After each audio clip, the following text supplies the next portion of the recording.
Marinate Mondays, and also joined us on Tough Love. You're starting to creep in every day over here, Eric. I I'm saying it. know. Y'all welcome Shaman Eric Davis to the show. Yay. Yay! So since we didn't really get to Thank do you. Monday, well, I want to catch up on some stuff I wanted to talk to you about on Monday because we definitely don't want to leave out the couples. We definitely want to help them. But in case you guys don't know, every Thursday is our live matchmaking day, and that means that if you're single and you want a professional matchmaker, aka me, to help you for free. Normally, matchmaking is super expensive, but the Matchmaker Hotline is my way to give back. So if you're single or you know somebody who is, go ahead and go to Facebook Radio TV or Facebook Edge Radio TV on Facebook, and you can leave a comment. I have the stream live right now. If you have a question, you can also watch there. Hey Dale, hey Kurt. If you guys are watching live on the stream, you have a question, or if you want to recommend somebody who is single, we would love to talk to them and maybe bring them on a Thursday and match them and show you how live matchmaking works. And since I'm thinking about it, ladies, Eric is also one of Houston's top 10 bachelors. Okay, so Eric is a super amazing guy. When you ladies finally get tired of the bad boys, and you know the thing is, Eric's a bad boy too, but like it's a different kind of way. You know what I mean? Eric's the kind of guy that like he's so nice and he's hugging bear and he's so sweet, but he's a black belt and he will kick your butt. So, and he will be very protective. So, you know, not everything is obvious about somebody. Eric has a lot of ways to protect you, but that's all I'm going to say on air. All right. So today, Eric, let's go ahead and jump in and talk about eight uncomfortable truths that we all need to accept. You know, why is it so hard to tell everybody? It's so easy to tell everybody, you know, your opinion and your advice. Like we can dish out the advice all day long. But sometimes those uncomfortable truths that we need to accept are not quite so easy. This is true. Do you find that kind of hard? Depends on what the truth is. Yeah, I know, right? What depends on what it's about. Some pills are harder to swallow than others. Seriously, some of them are horse pills. But you know, this is really about self-care, self-love. You know, I've said this many times.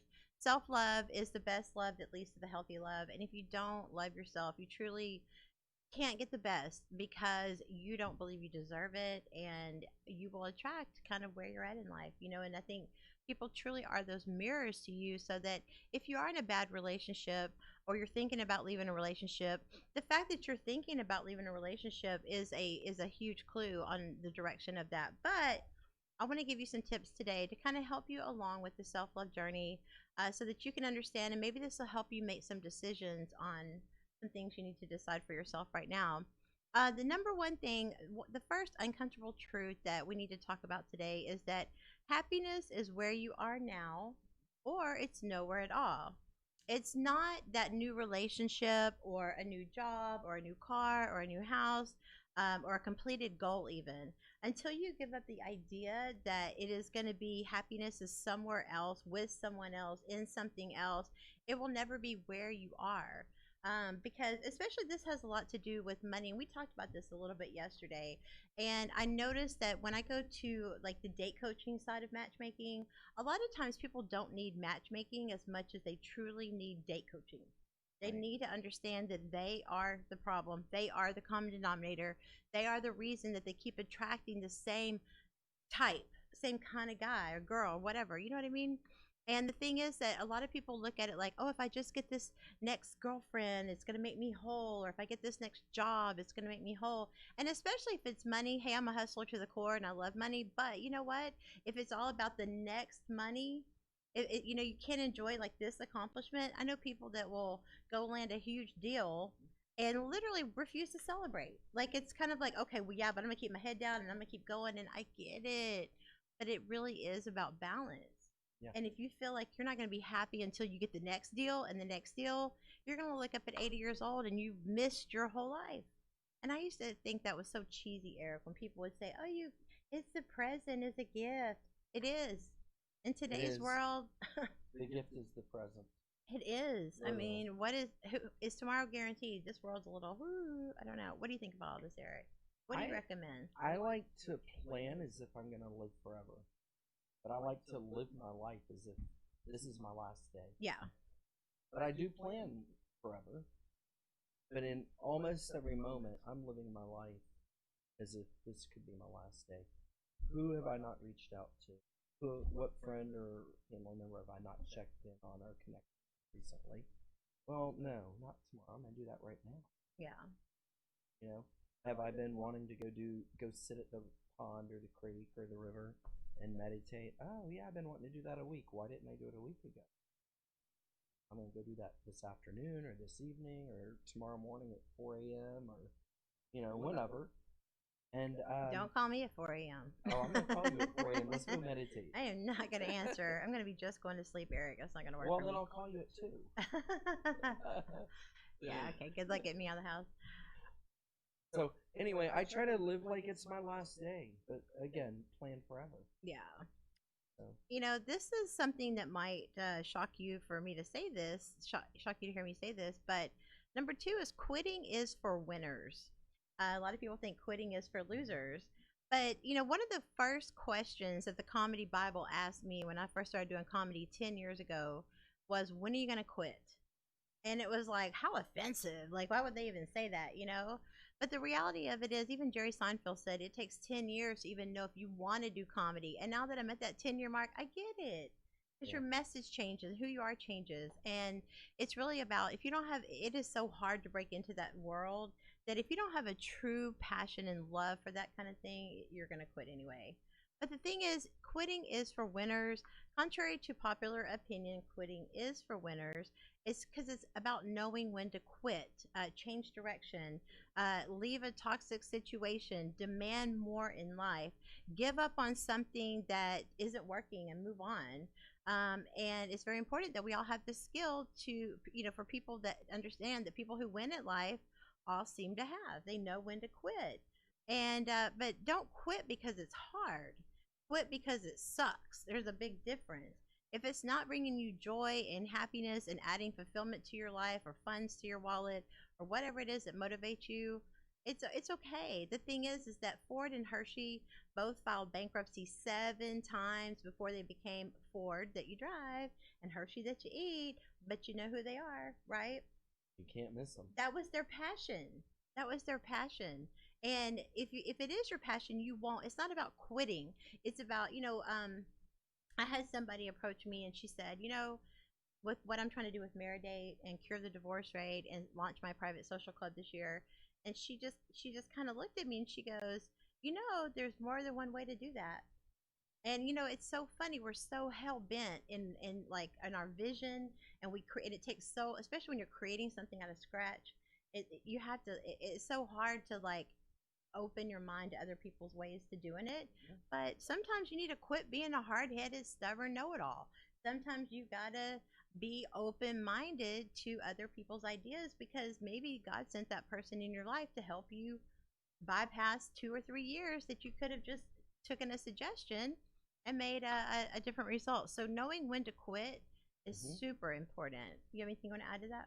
Yeah, I want to say that some of the best deals in my life that I ever had were the ones I walked away from and did not make. Wow. And yeah. Some of my long-term friends and associates and I've talked about that just recently, last week. Yeah. We were talking about doing something and we're like, I think that's somebody else checked in. No. And then I don't think so. And there were a couple of hard no's, and we all had a heart-to-heart talk about some of the best deals in our life were the ones we just did not make. That's that unanswered prayers to me. Yeah.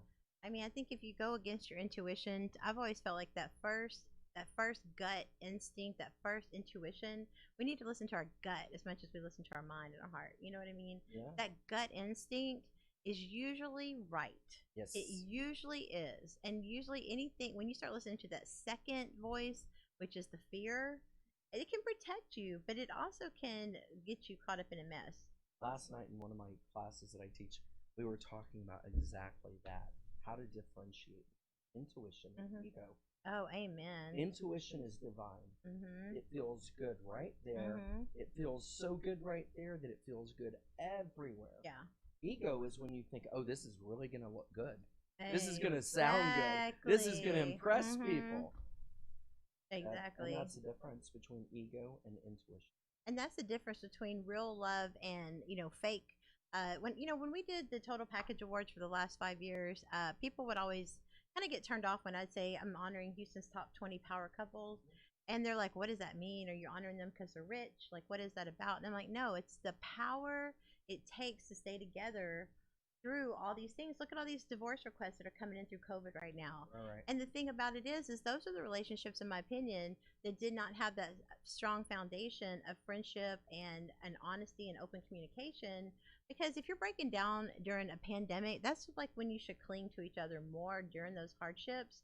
And power, it takes a lot of power to stay together, but it's never been about, hey, would this guy look good if I was with him?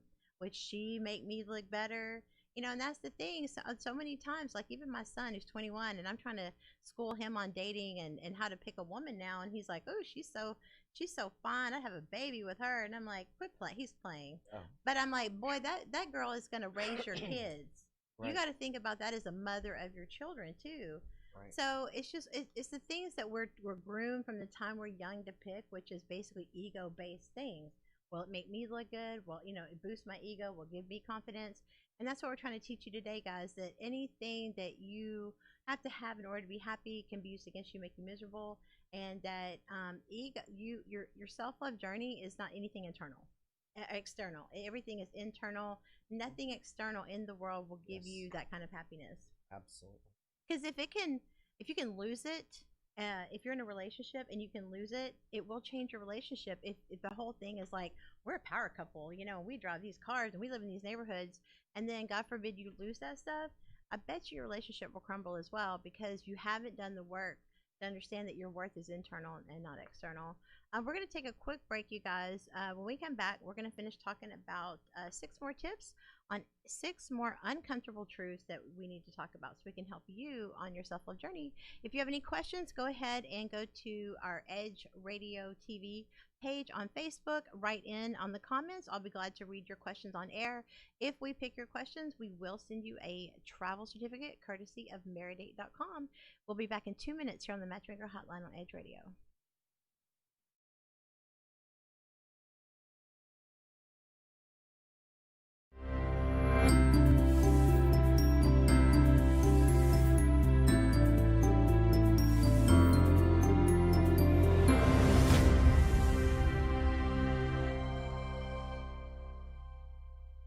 A retired Marine and former school teacher is spending his days on the road promoting unity. His platform is to erase race, and he's trying to do that by traveling the country, visiting 100 cities, spreading his message one conversation at a time. I was born and raised in Waller County, Texas, just northwest of Houston.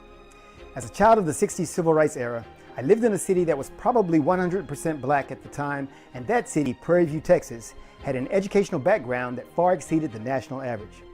Because of this uncommon occurrence, I grew up lacking the sense of inferiority that many black people experience as a result of segregation and the remnants of the Jim Crow era. In Prairie View, the smartest and most able and capable people the children of that city saw daily were always black. After integration in 1969, I grew up with friends from a variety of ethnic backgrounds, and this continued to expand as I went to college, and my circle of deep relationships continued to grow with football teammates from various parts of Texas and the country, and then expanded even more after I joined the United States Marine Corps, where my relationships began to include foreign cultures and people with whom I never envisioned communicating. Today, after having visited and lived in the continents of Asia, Africa, and Europe, I am convinced that we are all far more alike than we could ever realize. Something has hindered that realization for others. Here in the United States of America, we have been plagued for hundreds of years with a concept called race. This concept would have us believe that we are fundamentally very different and our skin color makes us so. Though anthropology, sociology, and medical journals continually refute this, many Americans continue to harbor the erroneous beliefs associated with race. This is what I'm here to change. Hello, I am Carlin Charleston, the Executive Director of Erase Race. We are a 501c4 nonprofit organization designed to remove race from our society and unite people across all demographics and bring them into the novel reality that we are all quite differently the same. That phrase may sound contradictory in itself, but it really makes sense. Once we understand our common origins from whence we all originate, then it becomes much more interesting to see how differently we have evolved in our geographic regions as one people. Erase Race began the work of unifying our country when I embarked upon a 112-city tour last June.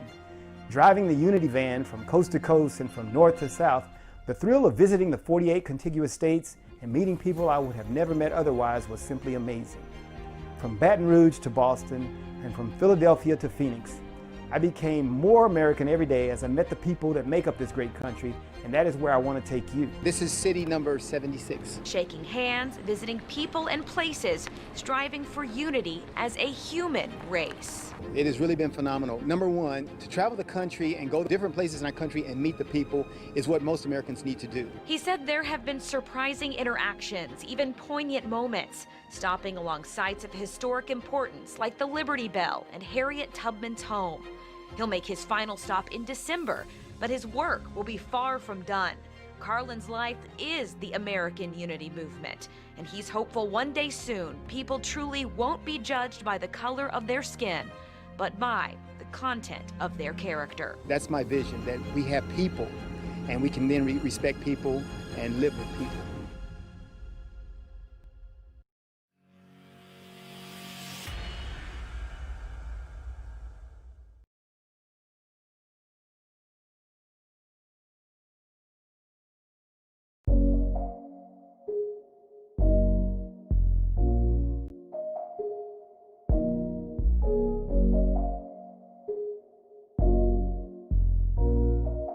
Hey guys, welcome back into Wow Wednesdays here on the Matchmaker Hotline. I'm in for my co-host Brianna Craig, who's on vacation out in Denver, Colorado. I'm so jealous. It's so beautiful. What a great time of year to go too. And joining me back on the show is my regular co-host on Mondays. Y'all give it up for Shaman Eric Davis. Yay. He's been on the show every day this week, so all right, guys. I want a cot, I want a hammock. I know. He's trying to put in his demands now. Okay, Eric. I know, it's all right. We love having you on the show, Eric. You always give Eric has this way of giving you this like aha moments, you know. You give this advice, you're like, yeah, okay, I get it, you know. And it's like something that's so simple, but yet so obvious, and sometimes we just miss the forest for the trees, right? So Eric, basically, we were talking before the break that there's 8 uncomfortable truths that we need to really share with you guys to really help you live your best life and be on your self-love journey, especially if you're looking to attract the right partner. Tomorrow is our it's our singles day. We're dedicating Thursdays to singles. So if you know any singles that would like to come in and be spotlighted, inbox us on the Edge Radio Network Facebook page, Edge Radio TV page, and go ahead and leave a comment there, and we'll reach out to you if we're interested, and we'll bring you on the show and do some live matchmaking and see if we can make it a match in Houston. Woo! Okay, so we basically have already gone over and realized that, in case you missed it, happiness really is where you are now. It's not in the future. It's not anything external. Quitting is for winners, and it really is about knowing when to walk away from those toxic situations, dead-end jobs, those things that are not bringing you joy. One of the things I've really been excited to see is how many people have really come through the pandemic and created like several businesses for themselves, completely just reinvented themselves and found if they wouldn't have been forced to stop the cycle of just the monotonous auto cycle that they're on, and now it's like this has forced people to really go, what am I doing? Right. And spend time with their family and really kind of connect back to the things I think that are meant to be more important in our lives. Yeah, I always like the little phrase, don't just survive, thrive. Yeah, exactly. I agree with that 100%.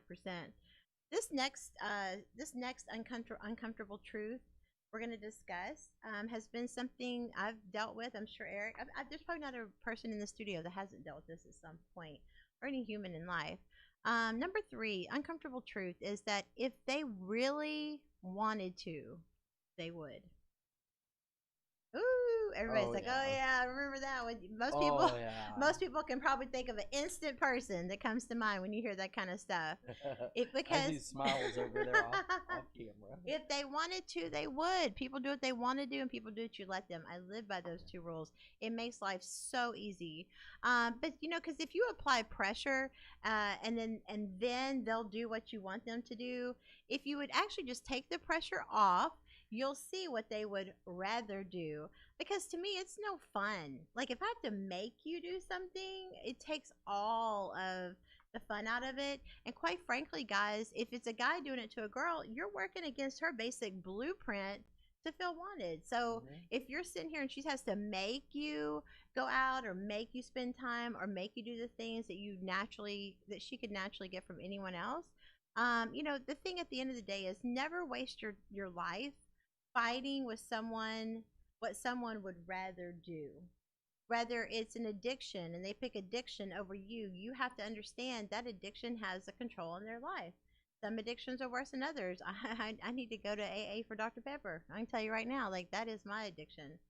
But the thing is, and before I sit here and say that Dr. Pepper as an addiction would never cause a problem in a relationship, it could. If I became unhealthy and started having health problems because of that, then that could be a burden on my partner. So it's really about understanding that if I really want to change that, it has to be on me to do it.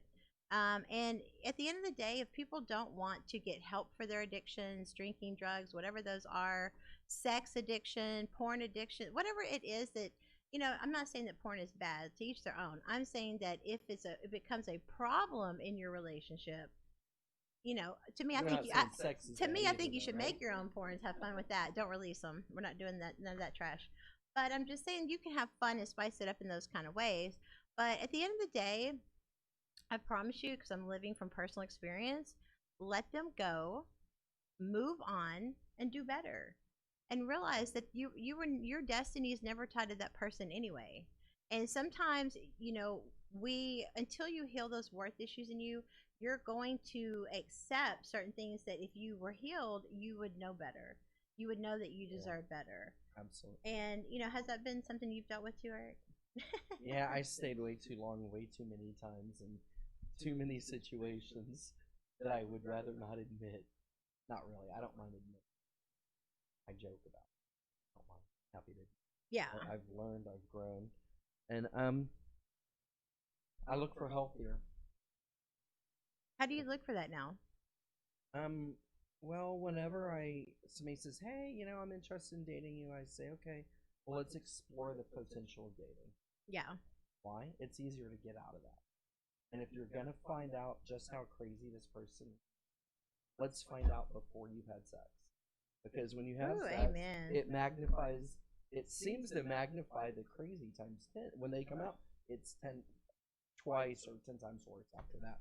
And so, sometimes I feel like they felt not quite like they owned me, but like after that one thing, it's like instead of asking you, hey, how do you feel about doing this? Hey, go do this. I'm like, wow. Whoa!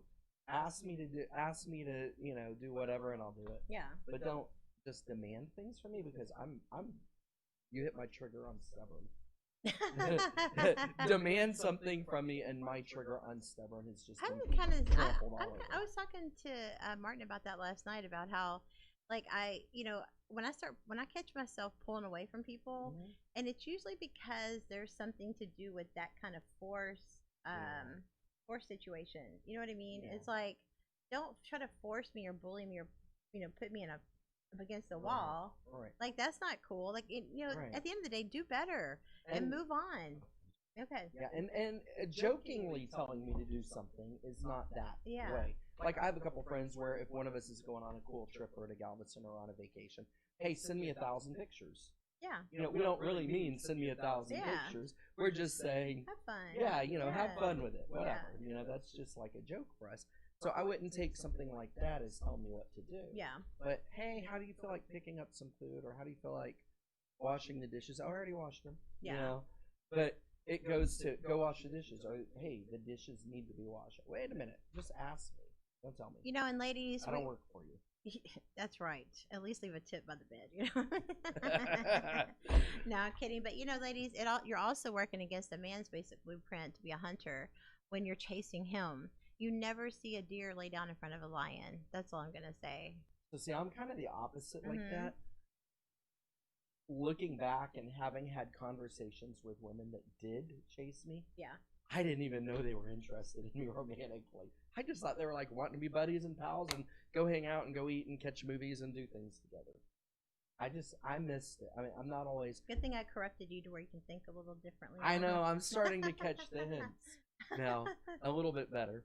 But I also feel that from the women I've been interested in, even when they seem to have all those signs, the moment I said, hey, how do you feel about blah, blah, blah, sometimes they kind of run, you know? Are you meeting them online?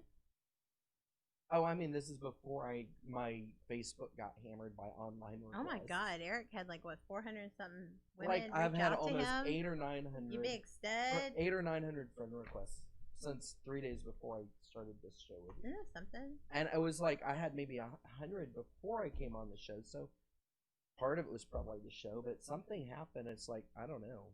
My Facebook got tossed out. But you know, it's all about manifesting it. So what are you putting out there, Eric? I guess. Because you know, you did say right around that time. That was right around that time. You said, "I'm finally ready. Yep. I'm finally open," and you finally opened your mind to love. And You're right. what a coincidence! And it was like a week later, like within a week, mm-hmm. the floodgate opened. I've had, I don't know, probably 800 or 1,000 friend requests, and most of them are single people asking me out.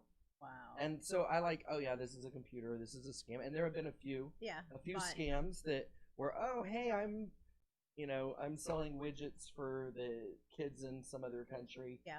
Send us cards, and I'm like, okay, delete. Yeah. And then some were like really like completely. They said, hey, can we what do you call it when you see each other? FaceTime. It's like FaceTime, but on Facebook. Oh yeah. They're like, hey, can we do that for a little while so I know you're a real person? Yeah.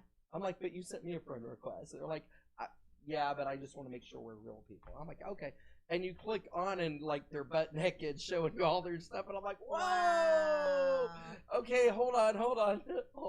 I'm a little old fashioned. I at least want to have dialogue and conversation and get to know He's somebody. like, let me do a couple screenshots before I delete this. But let me get a couple of screenshots because my friends aren't going to believe this unless I show them. You're so bad, Eric. And so there were some of that, and then there were a few that were like, hey, let's hook up. And I'm like, you just said hello, and I said hello, and you said, how are you doing? And I said, I'm well, how are you doing? Yeah. And I'm thinking that's the beginning of a conversation. Like, what kind of, what do you do for entertainment? Hey, do you want to hook up? And I'm like, ... okay, why do you want to hook up with me? Well, that's what I do. Yeah, it's prostitutes That's have to be more creative. I'm like, oh, thank you, no thank you. I have nothing against it, and I'm happy to be your friend. They're not on Jensen anymore. doing. Yeah, they're not on Jensen anymore, Eric. They're on Facebook. They want to be your friend as long as you send their Cash App. All right, guys, we got to take a quick break. When we come back, we've got some more truths for you that are really uncomfortable, but if you really will just look at yourself with a real lens and take off the rose-colored glasses, you might find that you are actually more of the problem than you want to admit when it comes to getting the results you want in life. Y'all stay tuned. We'll be back in 2 minutes here on the Matchmaker Hotline on Edge Radio TV.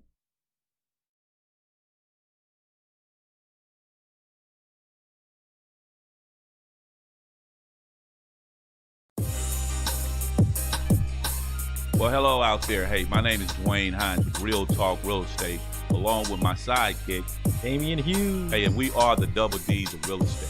So look, if you're out there and you've been interested in owning a home, but you've been getting run around and you don't know how the process goes, hey, dial the number on the bottom of your screen. Give us a call. Get some real talk, real solutions on all your real estate concerns. We are the double D's of real estate. Be sure to catch us every Wednesday on Edge Radio at 11:30 for Real Talk Real Estate. D. Hines, Damian Hughes, the Double D's. Society is on the edge. Let's bring them back. Edge Radio, because truth still matters. We work our whole lives to support our families. With one accident or illness, it can all be gone in an instant.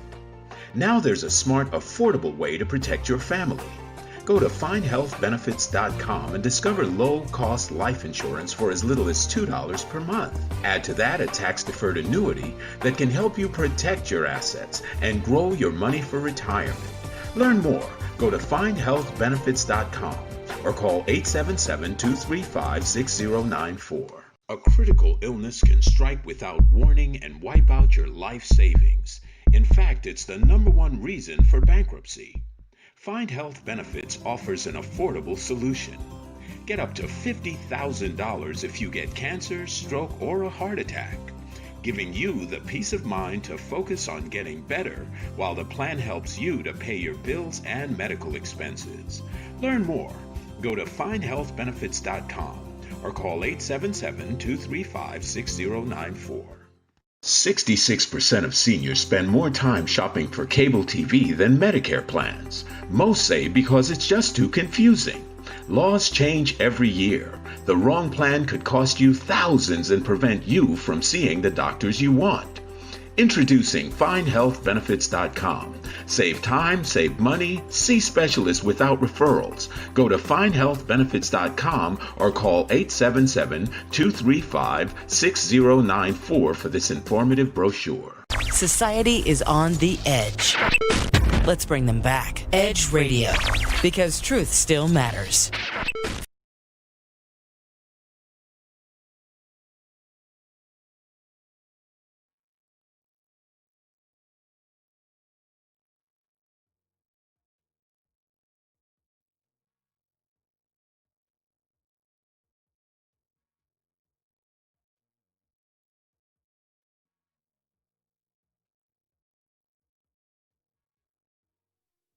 Hey guys, it's your girl Matchmaker Amber Neal here on Wow Wednesdays, filling in for my co-host Brianna Craig, out on vacation with her hubby Cody out in Denver.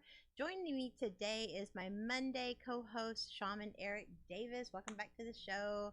Thank you.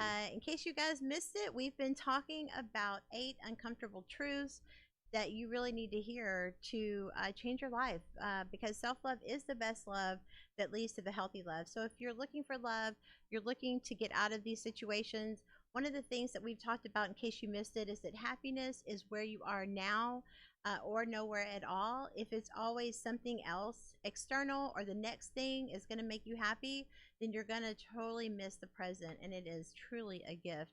You don't want to look back, and when you're 80, looking back and like, wow, I just worked myself to death. I didn't really celebrate, or I didn't enjoy any of the moments in life. And number 2, quitting is for winners, and it doesn't mean that you're a loser if you quit, if you leave a toxic relationship, or you demand more for life, or you give up on something that isn't working and move on. It's a very important skill that all people who seem to win have, because you're not quitting. You're not being a quitter because it's hard. You're quitting because it sucks and it doesn't bring you passion anymore. Right. And then the third thing, in case we're catching you guys up, is that if they really wanted to, they would. People do what they want to do, and people do what you let them. So never believe that people are doing anything opposite than what they want to do. I guarantee if I had $1 million scratch off, you'd be down here to get it in about 10 seconds. Okay, so the fourth thing. You mean as opposed to helping you move? Yeah, as opposed to something like, that actually needs some help with. Okay, so number 4, guys, is taking no risk is the biggest risk of all. That is so sad. I'm going to tell you one thing that pushes me and motivates me is I've seen so many people, especially dealing with older people in matchmaking in their 60s and 70s. One of the biggest regrets they have in life is that they never took a risk. Right. They worked, but they never took a risk at love. There's even a show, I'm trying to remember the name of it, on Netflix. But anyway, it's like Too Hot to Handle or something like that, and it talks about where all these people, they admit they're promiscuous. They're all under like 30. They basically say they have a different partner, a different lover every night, and at the end of it, as the show goes on, you kind of find out that really they're just all scared. They're all living out of fear. They are literally not taking any risk because of fear.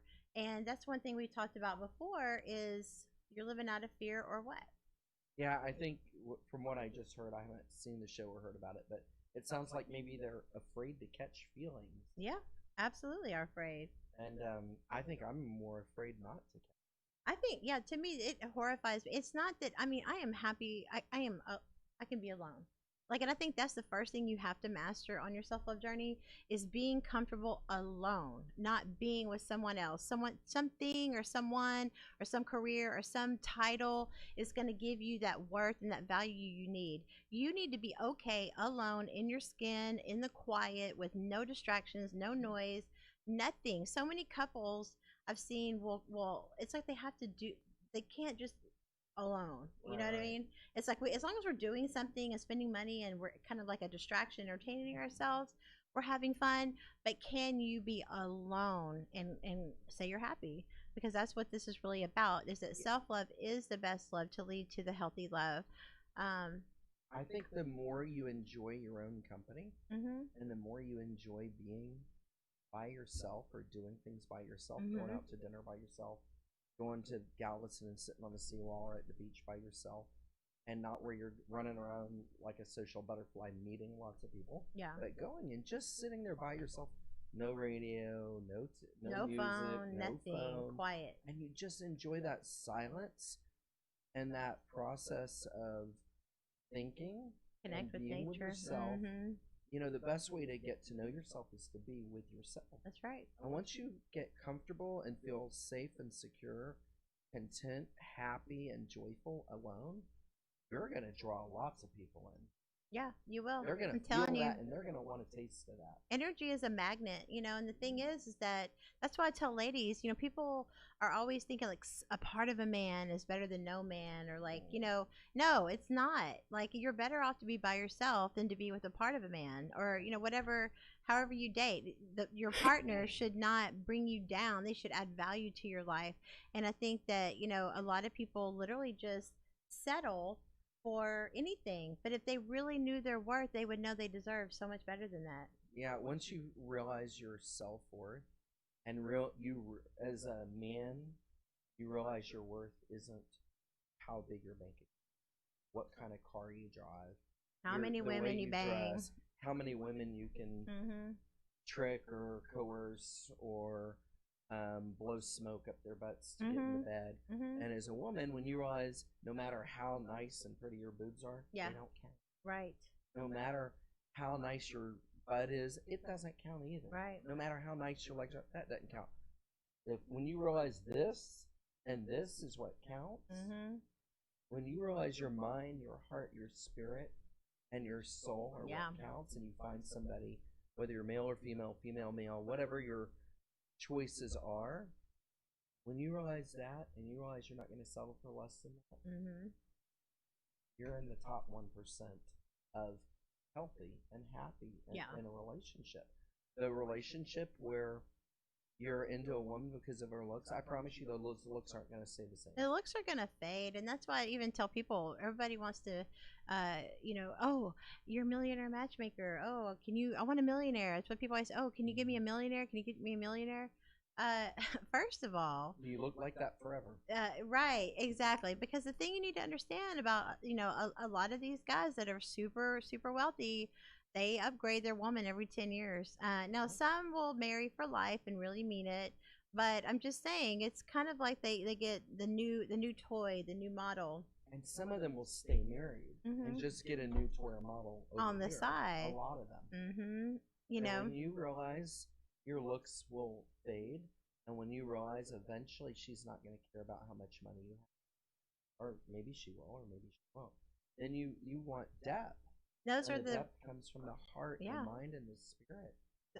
No, I was just saying, those are those relationships we were talking about that wind up falling apart. If it's based on how good she looks, you're going to leave her. If it's how much money he has, he loses it, you're going to leave him. I mean, you got to have something deeper than just the surface. And be friends. Best friends. Best friends, yes. I agree with that. And be okay with them having other best friends. Yeah. Just unless the marriage is open, and we're not going there right now. But, you know, people can have more than one best friend. Yeah, I do. It doesn't have to be a best friend. But be each other's best friend. Yeah. And allow them to have other good friends as well, you know? Yeah. Don't tell them how to do everything. That's not That's not healthy. Nobody wants a parent. Right. Yeah, people outgrow their parents. Yeah, for sure. Well, back to this. Taking no risk is the biggest risk. So basically, let's give it to you as a straight shooter here. Number one, you have to risk failure in order to succeed. Yeah.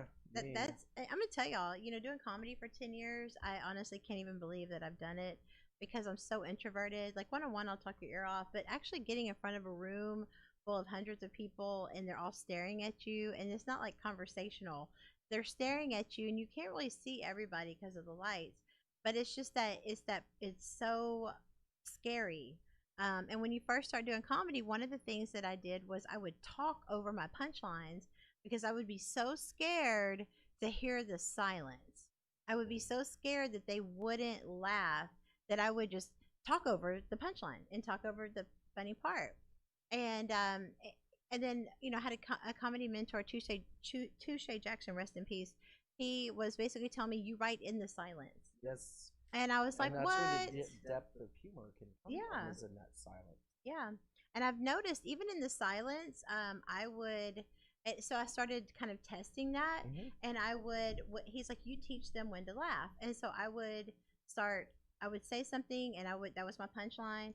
And then I would just shut up and I would just kind of stare like I'm waiting on y'all to get it, And then it would be like, that's why I like big crowds, because it would be like, especially if it's intelligent humor, a few people will get it. And then a few other people are kind of like, oh, Right.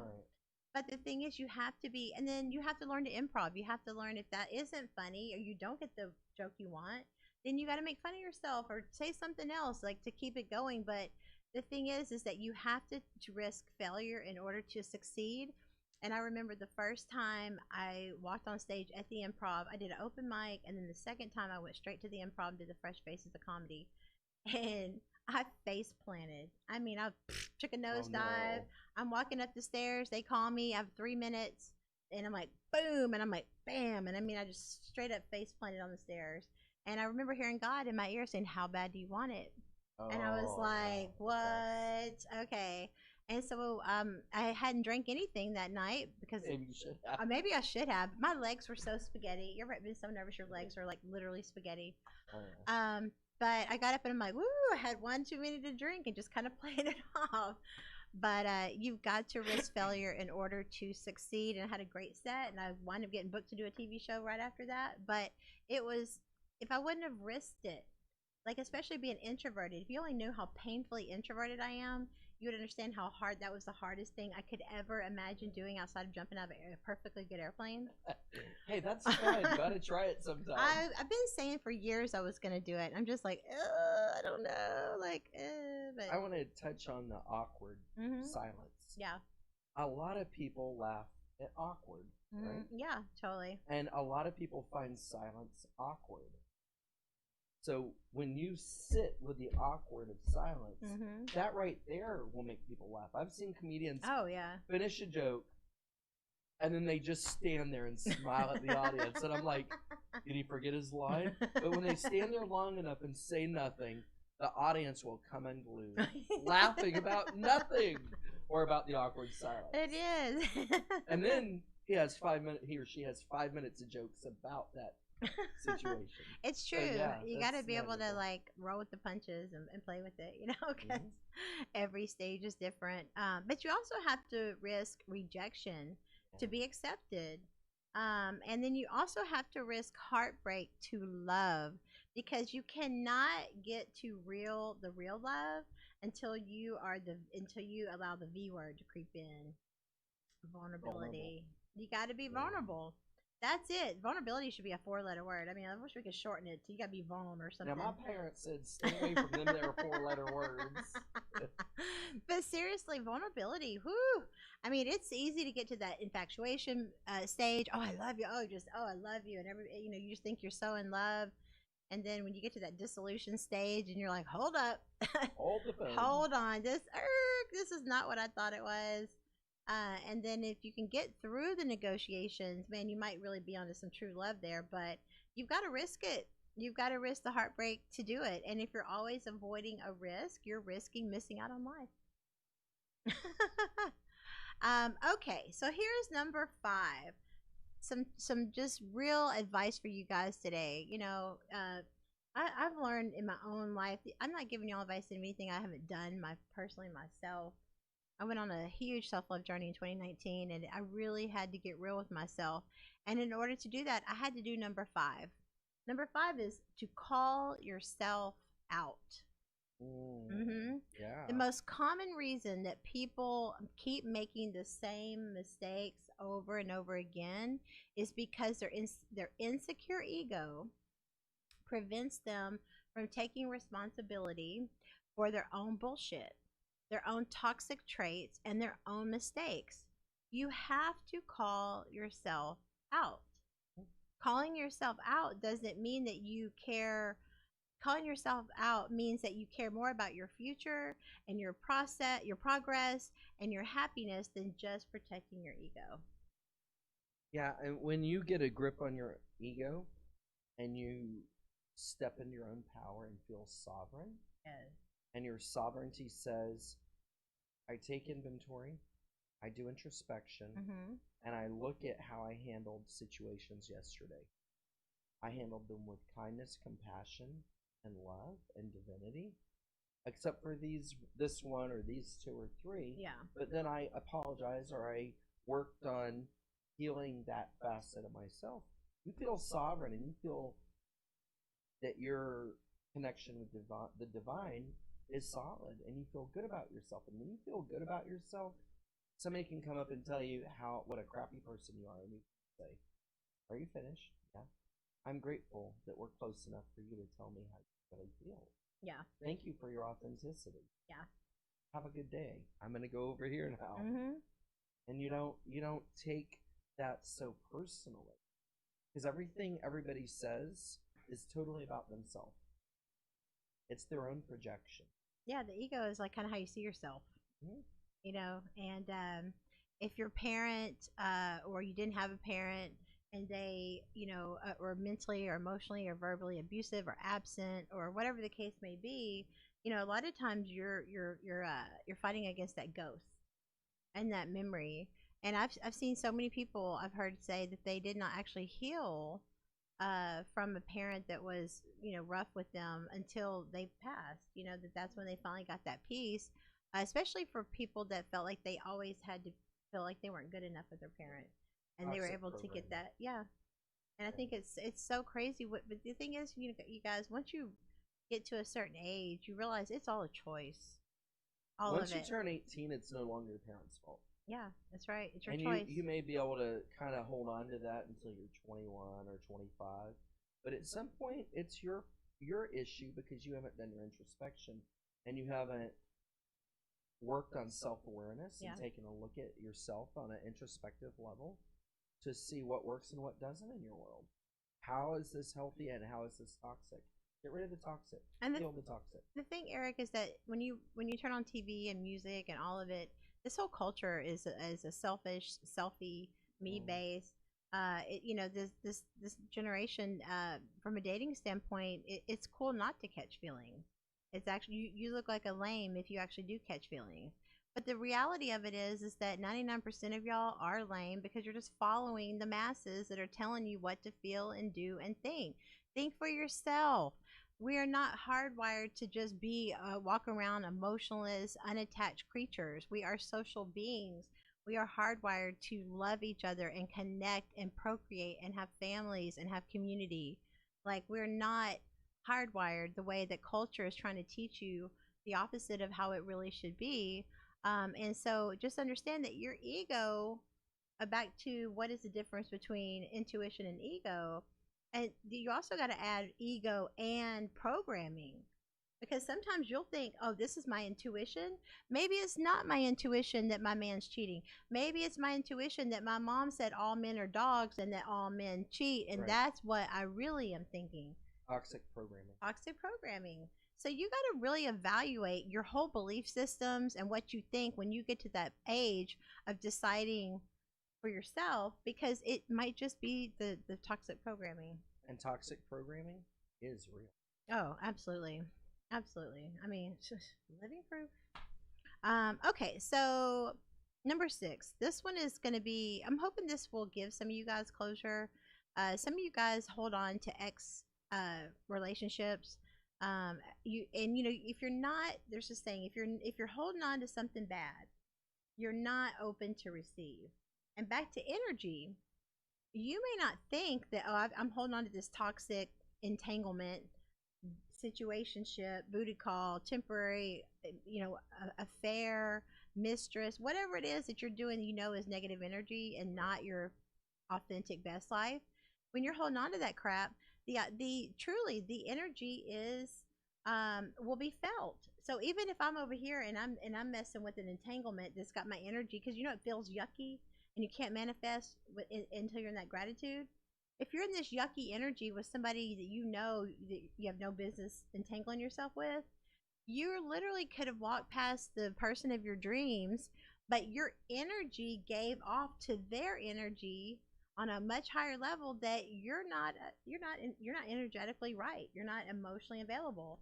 And some of you guys, that probably just went right over your head, but that's okay. You'll get there at some point. But you got to understand that it is we are very intuitive. We're very we feel each other in that way. And so even though you might just be in an entanglement, you're playing yourself, because energetically other people that you actually could have a successful relationship might just pass you by, especially if they're more enlightened and awake. So this next one is really it is important. Is number 6. Closure is your choice. That's a lot. That's hard to believe, because I think a lot of people feel like if he would or she would, if they would just apologize, or if they would just do whatever and make things right, I can get over it, I can move on, or I need to know why they did that to me. I need to know why they did, you know what I'm saying? And they feel like if I can just get that closure, then I could move on. Wrong. Closure is your choice. Closure is not an apology or justice or answers. That is insecurity. This situation, if the situation has made you feel awful, seeking closure by reopening it is insanity. Truly. Closure is not something that they can give you. Closure is moving on. Closure is your choice. And it comes from within. Absolutely. There's nothing in the world they can say or do. That's right. Technically, to give you closure, you have to make that choice. Exactly. And It is. Closure was tough for me. I always in a had long that time. thing too. But And when I was looking back, if I was honest with myself, it was that insecurity of feeling like, well, I just need to be validated, or I need to feel vindicated, or I need to understand. Like, so what?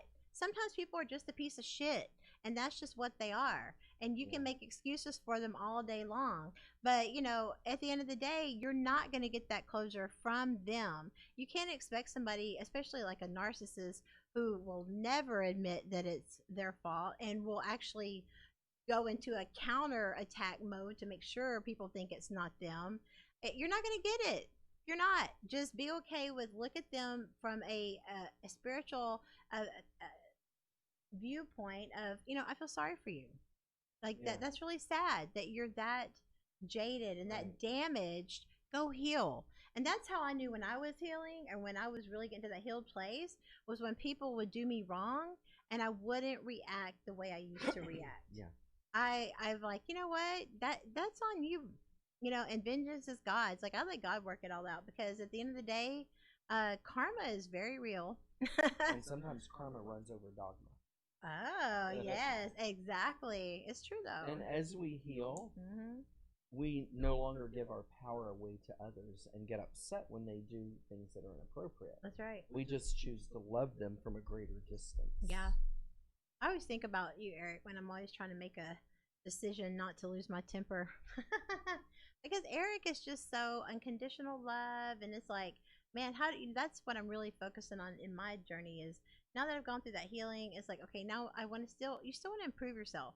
I still want to get to that place where I cannot internalize things, and I can observe things and not absorb things. And I really didn't ever understand it when Dr. Vetter came on the show. Dr. Houston Vetter came on the show, and he was talking about how when you absorb, you know how it talks in the Bible about not judging people. And it sounds like for the obvious reason, right? But I really, from his perspective, it gave it a little bit more enlightening.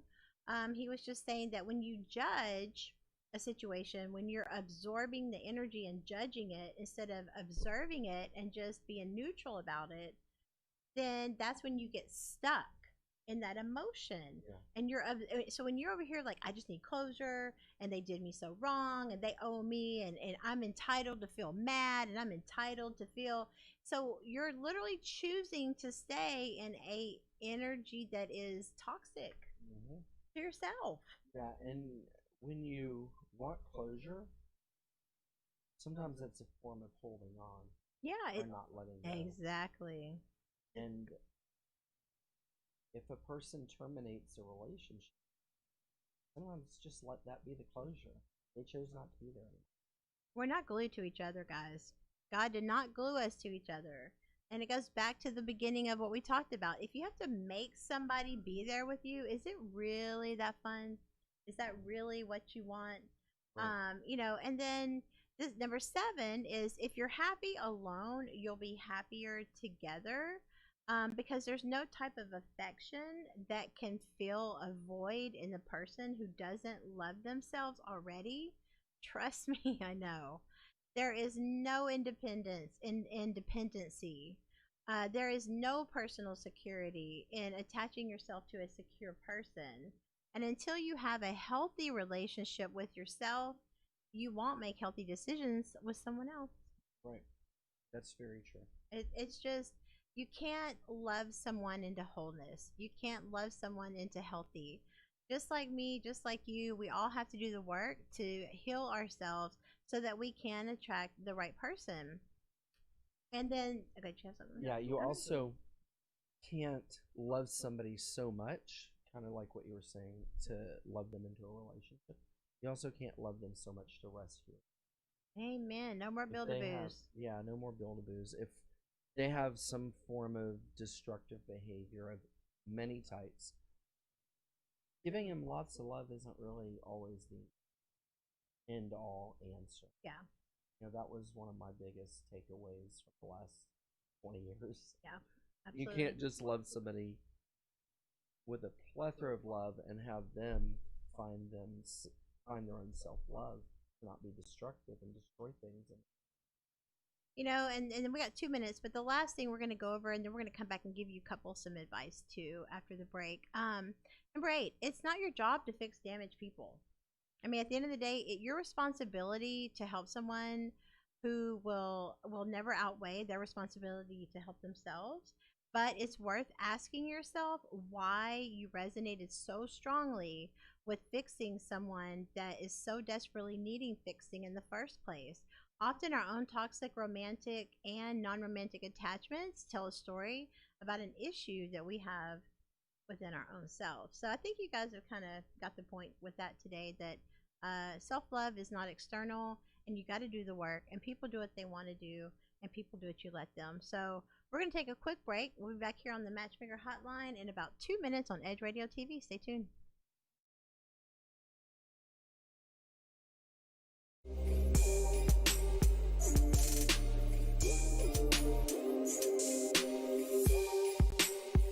And we're back with Athletes United Experience on Edge Radio, and where truth still matters. As a side note, viewers, the Art and Jazz Fest voter registration drive, and as we talked about this earlier, will be held right here at the Midtown Bar and Grill, September 26th, beginning at 4 p.m.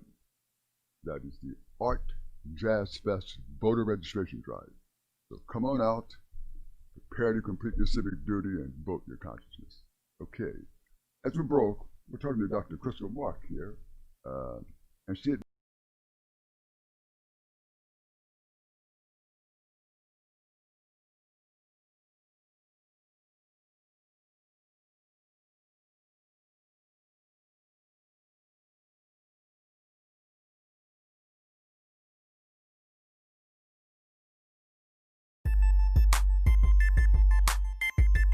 This is former Rocket Robert Reed.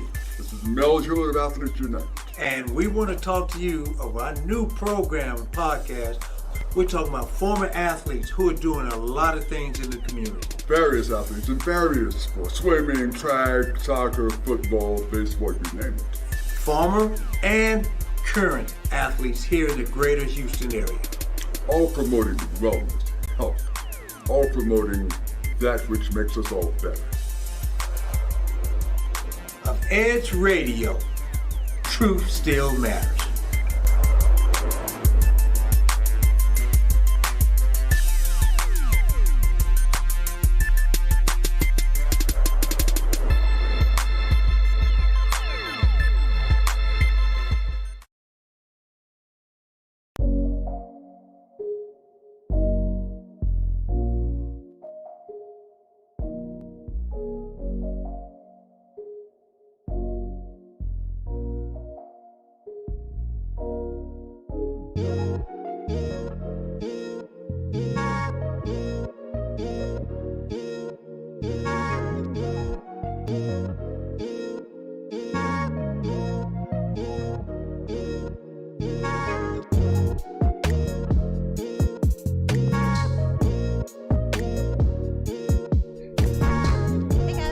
Into Wow Wednesdays here on the Matchmaker Hotline. It's your girl Matchmaker Amber Neal with my co-host Shaman and Eric.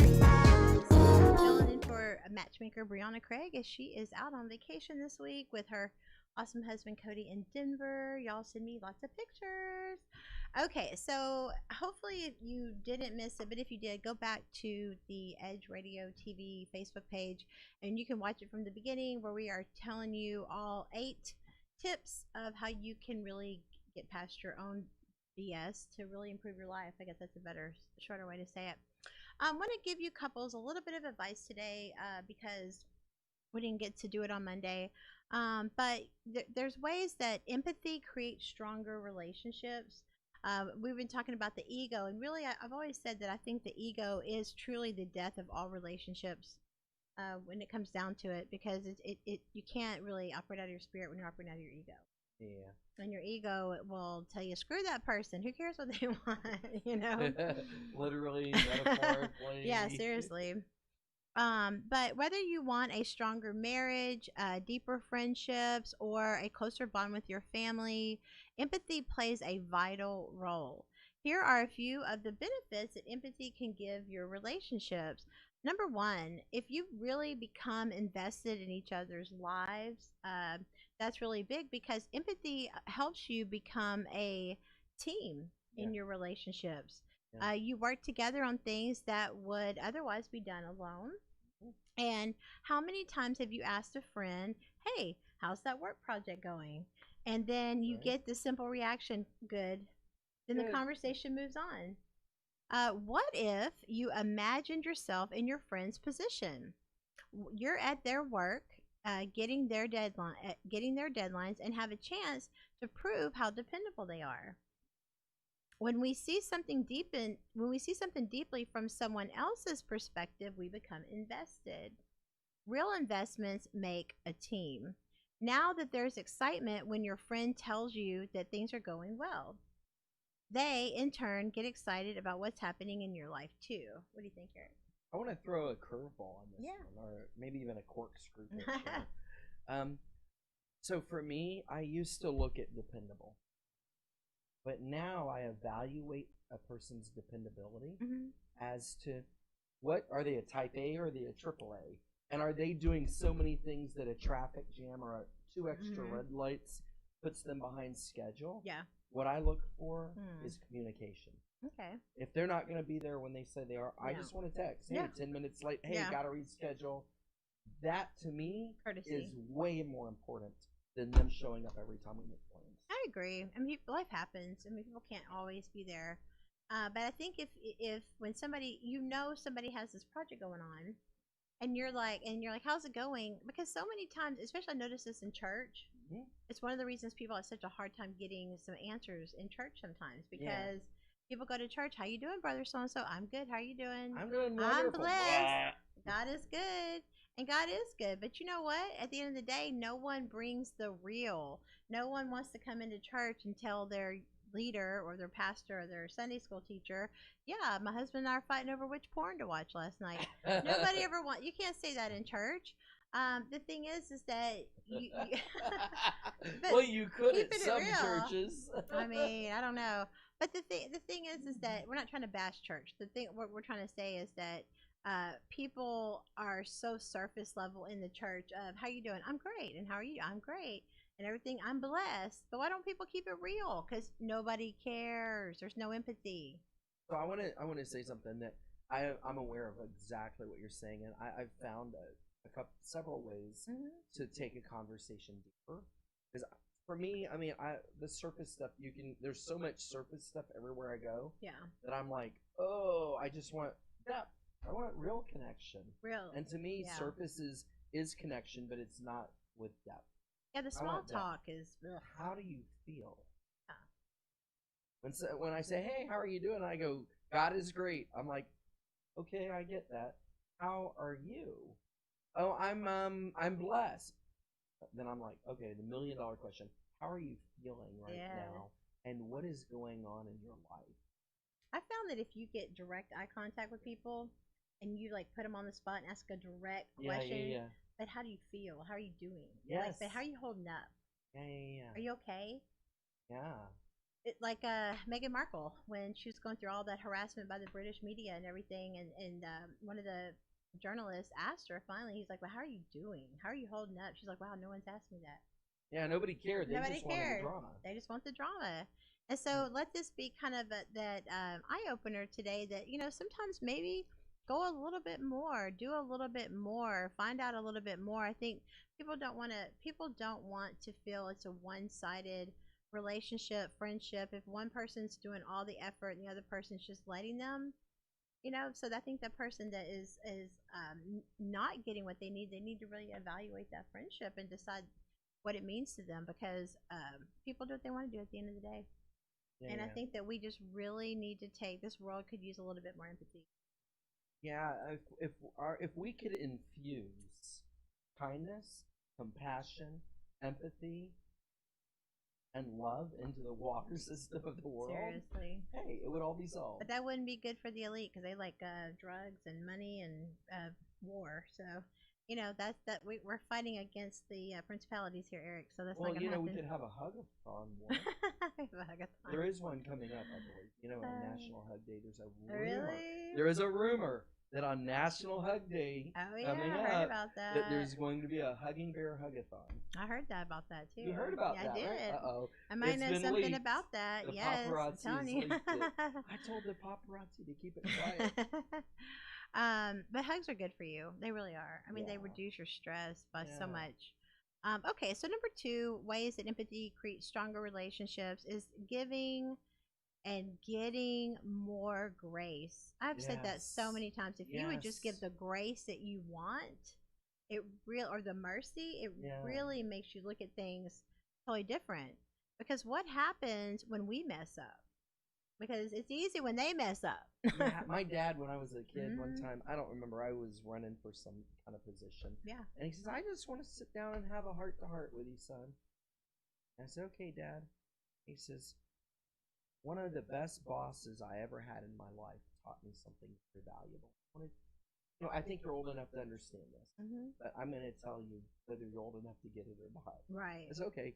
He said, that boss told me, be careful who you step on climbing the corporate ladder. Amen. Because you might meet them on the way down. Yes. And I was like, oh, yeah. I got it. Yeah. It made sense. I mean, that was, something a 10-year-old could understand. Yeah. Well, I don't think I really got it when he said it, but now I do. My dad was like, you treat, well, first of all, he was like, you look a person in their eyes and you're shaking your word as your bond. Yes. And that's first of all. So let your yes mean yes and your no mean no. Let your word count for something, because all you have is your name. But he was also telling me that you treat the janitor just like you treat the CEO. Exactly. This was our conversation in class last night. Oh my gosh! Wow. You weren't true. even there. I didn't even was tell you about class. Or was I not? That was you up on the. You were the fly on the wall. I was lurking. You were that fly that into kept landing up there watching us. We knew it had to be a spirit guide. That was me. That was you. No, but what happens when it's you that's the mess up? What if you're the one making the mistake? That goes back to the ego, not allowing yourself to admit that you've made mistakes. But we inevitably will disappoint our friends. I want to share something. Yeah, go ahead. So I have a guy that asked me to work for months, and then I said okay. And over the last maybe couple months, he's been kind of. I mean, I say this with kindness, compassion, and love. Yeah. He's an amazing, beautiful, one of the most beautiful hearts I've ever met in my life, and so he's been kind of like stepping over lines and boundaries. Okay. And so it started out, hey, you know, blah blah blah, and then I kind of let him have it a few times. Yeah. When I say let him have it, you know, I could have followed my For own Eric, teaching yeah, Eric's and is advice. gentle. And I mean, I'm just gonna lay it out there. I'm gonna be honest. You know, I want to teach from the things that I could have done in a healthier. Yes. Not I don't want to say, oh, this is how I did it and this is how you do it. Mhm. I want to say this is how I screwed it up. Exactly. This is how I did not handle it. Yes. The way I'm teaching and inspiring others to do it. And please don't do it that way. That's why I wrote Unless my you book. just have to learn like I did. And so after like, I don't know, 3-12 times over a period of a month and a half, you know, 3-12 times, I finally just, I said, you know what? I just want to apologize to you. You keep doing this or that, and I've allowed this to trigger me. And I've allowed this to take my balance away. And I've allowed this to have me respond to you in ways that I don't believe are appropriate and healthy. I've been harsh with you, not firm, harsh. And that's not what I teach, and that's not what I stand for. And every time you responded to me with kindness, compassion, and love. And he says, well, that's what you teach. And I said, thank you for being such a wonderful teacher.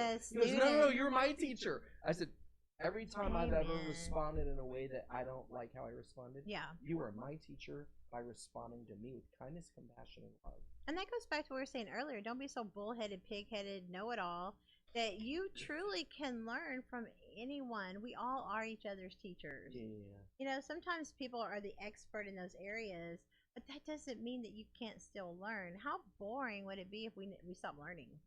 Oh my well, God. to stop learning is death in the mind. That's death in itself. The mind, yeah. I mean, when the mind is just sitting there idle and retaining, I think that's like dying. Yeah.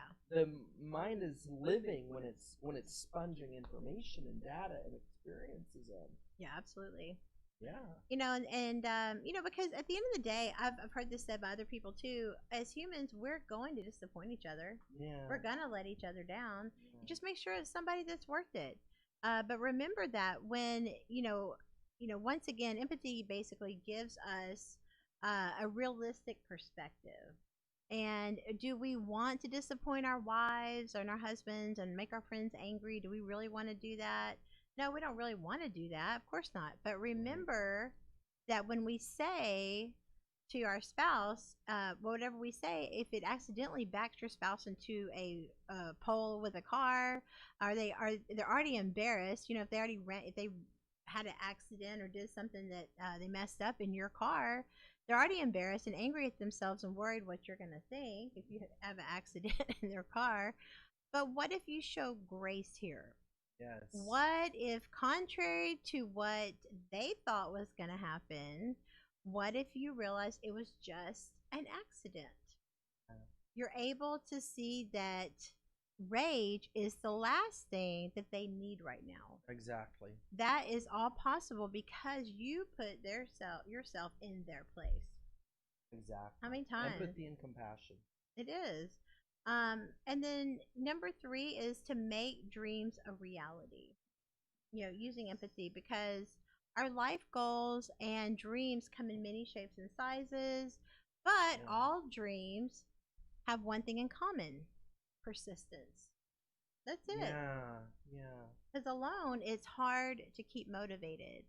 But when we have long-term plans for our lives and we need to make conscious decisions to keep going every single day, we need to tap into empathy to feel what it's like to see the dreams of others. Our investment makes us the best kind of accountability partners. When we lose sight of our dreams, our empathetic relationships are there to get us back on track. When we come back, we're going to talk about how do we become more empathetic. So we're going to take a quick break, here on Edge Radio on Matchmaker Hotline. Give us about 2 minutes and we'll be right back. Hey, line up! Line up! Everybody line up! We're about to race. Everybody line up. Shoulder to shoulder. Take off your backpacks. Basketball, line up. We're about to race. Hey, we are racing for a $100 bill. The winner of this race will take this. A $100 bill. Before I say go, I'm going to make a couple statements. If those statements apply to you, I want you to take 2 steps forward. If those statements don't apply to you, I want you to stay right where you're at. Take 2 steps forward if both of your parents are still married. Take 2 steps forward if you grew up with a father figure in the home.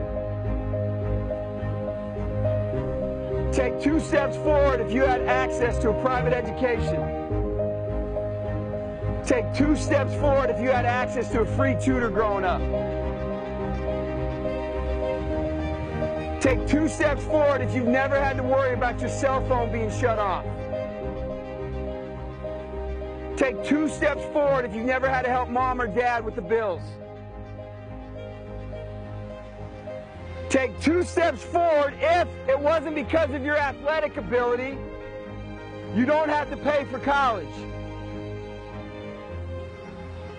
Take 2 steps forward if you never wondered where your next meal was going to come from. I want you guys up here in the front just to turn around and look. Every statement I've made has nothing to do with anything any of you have done. Has nothing to do with decisions you've made. Everything I have said has nothing to do with what you've done. We all know these people up here have a better opportunity to win this $100. Does that mean these people back here can't race? No. We would be foolish to not realize we've been given more opportunity. We don't want to recognize that we've been given a head start.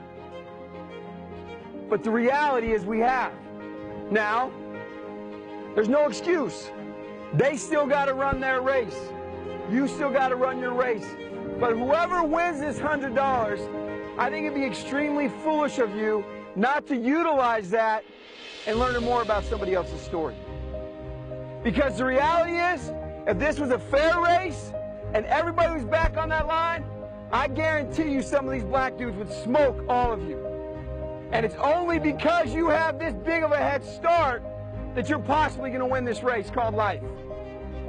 That is a picture of life, ladies and gentlemen. Nothing you've done has put you in the lead that you're in right now. When I say go, on your mark, get set, go!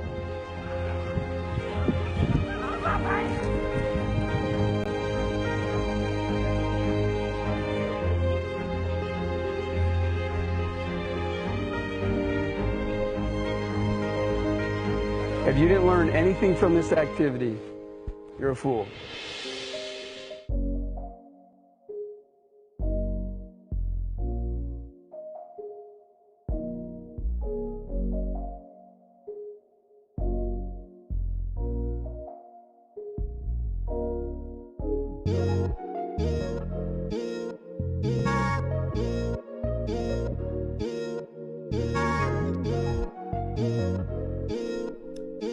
Hey guys, welcome back to Wow Wednesdays here on the Matchmaker Hotline. I went fast enough. I was trying to get to Well, welcome back into the show. Sean and Eric Davis, my co-host today. We've been talking about empathy, how empathy can really help you in all of your relationships, friendships, work, and personal. And we've been talking about how you want to really become invested in each other's lives. You want to give more grace. And you want to really make your dreams a reality.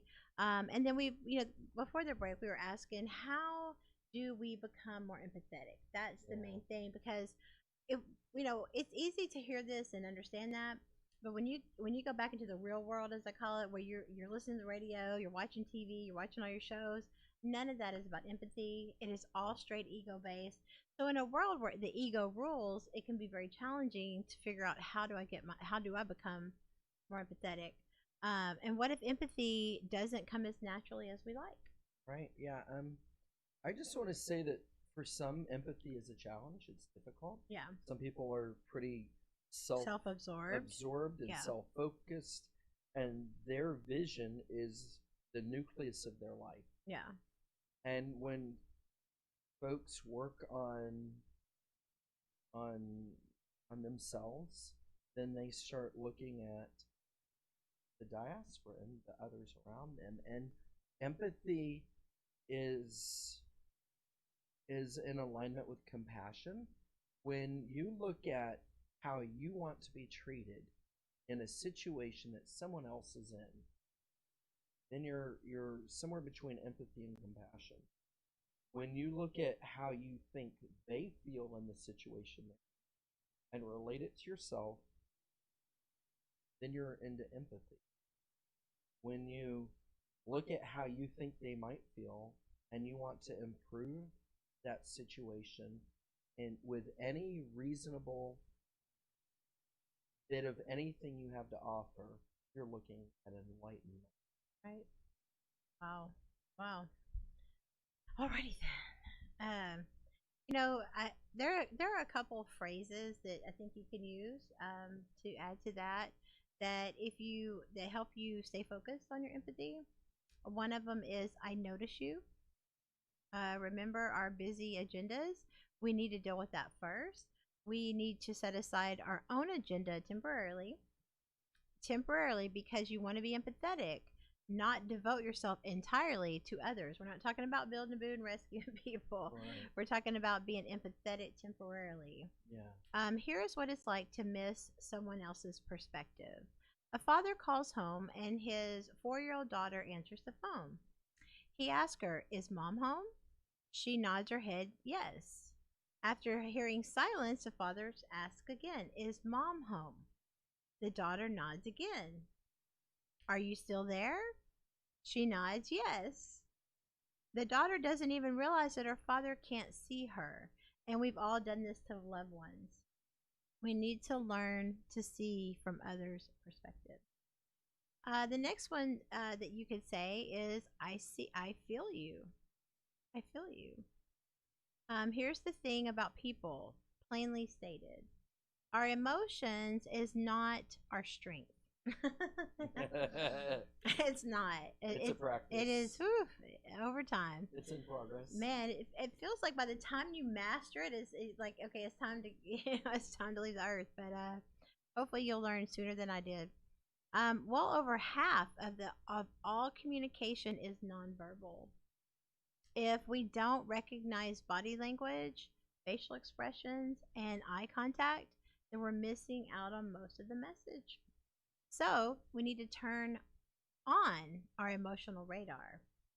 Our spouse might say that they're fine. How many times that's happened? I'm fine. I'm fine. Hooked up, insecure, Yeah. neurotic, and explosive. It's an acronym. Wow, that is so dangerously accurate. Okay. Because well, you if didn't want me to lie to you. no, did because you? if a woman says I'm fine, she ain't fine. Like she's not. F-bombed. Yeah, she's not. But picking up on those nonverbal cues gives us a much clearer picture, because if I say I'm fine, but I'm looking at you like I'm about to murder you, then I'm clearly not. I'm fine. And you just like that whole expression, I'm clearly not. But we need to understand how to help our friends and loved ones, family and spouse, feel like we understand their emotions. Because it's all about perception is reality. Yeah. And so many times there's people that will tell you why you shouldn't feel a certain way instead of trying to understand why you feel a certain way. So I think it's really about having that empathy and putting yourself in their shoes. Did you have something you want to add? Yeah, I want to add something. I think this is a nugget here. Anytime we tell somebody you shouldn't feel that way. Yeah. Oh, that's wrong. it's important to, I don't want to say don't do that because I don't tell people that, but it gives people a mixed message of their own authenticity. What I like to say is, how, when this happened and you felt this way, how did this mirror other events in your life prior to this? And how did they turn out? And did you feel this way then? And are these events really the same? Yeah. They're close, but are they the same? If they're not the same, then say, well, how do you feel about reprogramming? This person said this, and that person said that, but they were doing this, and this person was doing that. Let's work on reprogramming your emotional response to that stimulus. That's Does that right. make sense? Totally. I mean, this is kind of an abstract, Mm-hmm. but that's an outline form of what I would do with a student or a client. Yeah, absolutely. And the thing is this next phrase is great because it's simple. I act to help you. I act to help you. This is the payoff of the first 2 points that we talked about. I act to help you. We set aside our agenda and understand their feelings. But if we stopped there, our empathy would be based on words, not action. So the action is what really shows them that you understand how they feel. Yeah. And here's another visual for you. A man with a broken leg goes to the hospital. A doctor is about to eat lunch, but this needs immediate attention. So she sets aside her agenda. Then she sees how much pain this man is in and knows all the pain signals the brain is receiving. Our doctor can tell that the patient has just a lot of pain because she feels for him. Then she goes back to lunch. Well, doesn't that do a whole lot? That doesn't do a whole lot, does it, Eric? No. She would, of course, set the bone and start the healing process. That is empathy in action. But we know our friend or spouse struggles with loneliness, but if we never make plans with them, our empathy only goes so far. I mean, people just don't want to deal with other people's problems, and I think it's just the world is so heavy and there's so much jaded crap and so much division that I think people are just more divided than ever. And people are so concerned, especially with COVID and everything going on. People are so concerned about their own survival. We're in survival mode. I believe the level of fear on our planet has sent people to survival mode. Completely. And I don't want to, as you know, I typically dodge politics unless I'm with the closest friends. Yeah. And I know that I feel safe to use. But I will say that I believe the politicians that are in office right now are in a divide. Absolutely. Multiple divides now. It started out as a divide. Now it's many divisions. It's like a bunch and whenever of you have groups. divides and all this kind of BS, you create fear. And when you have fear, the mind does not make the same decision in fear as it does on neutral ground or in love. Yeah. And when I say in love, I don't mean romantic in love. Yeah. In a space of divine connection or love. Yeah. No, you're absolutely right because, at the end of the day, being empathetic means being vulnerable. Yes. And when we show empathy, we put our hearts on display.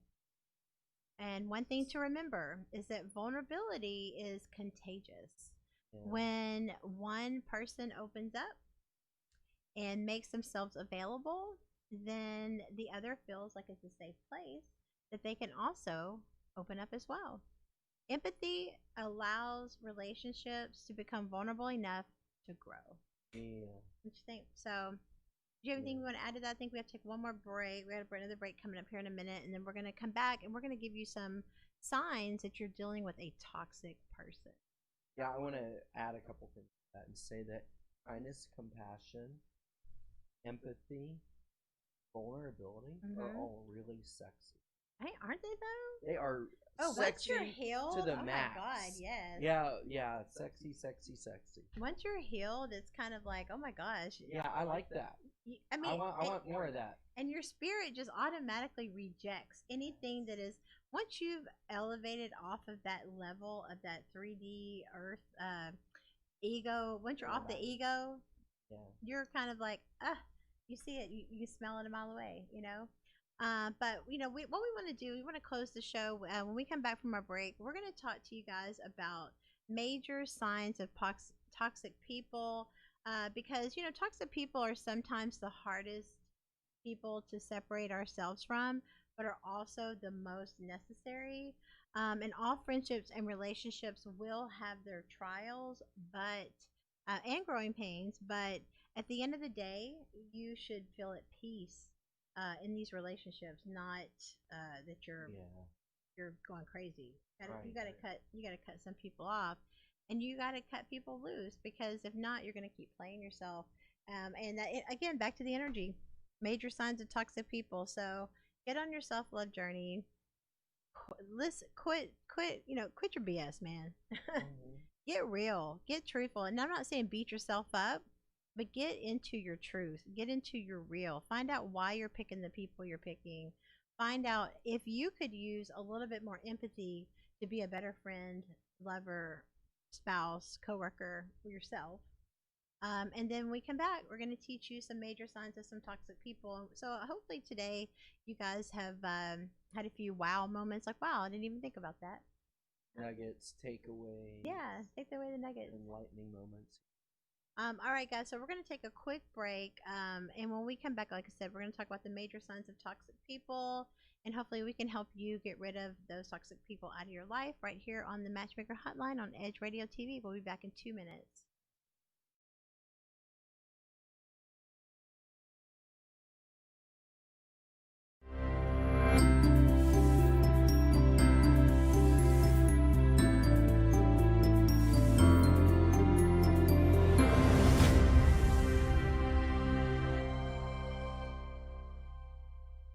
A retired Marine and former school teacher is spending his days on the road promoting unity. His platform is to erase race, and he's trying to do that by traveling the country, visiting 100 cities, spreading his message one conversation at a time. I was born and raised in Waller County, Texas, just northwest of Houston.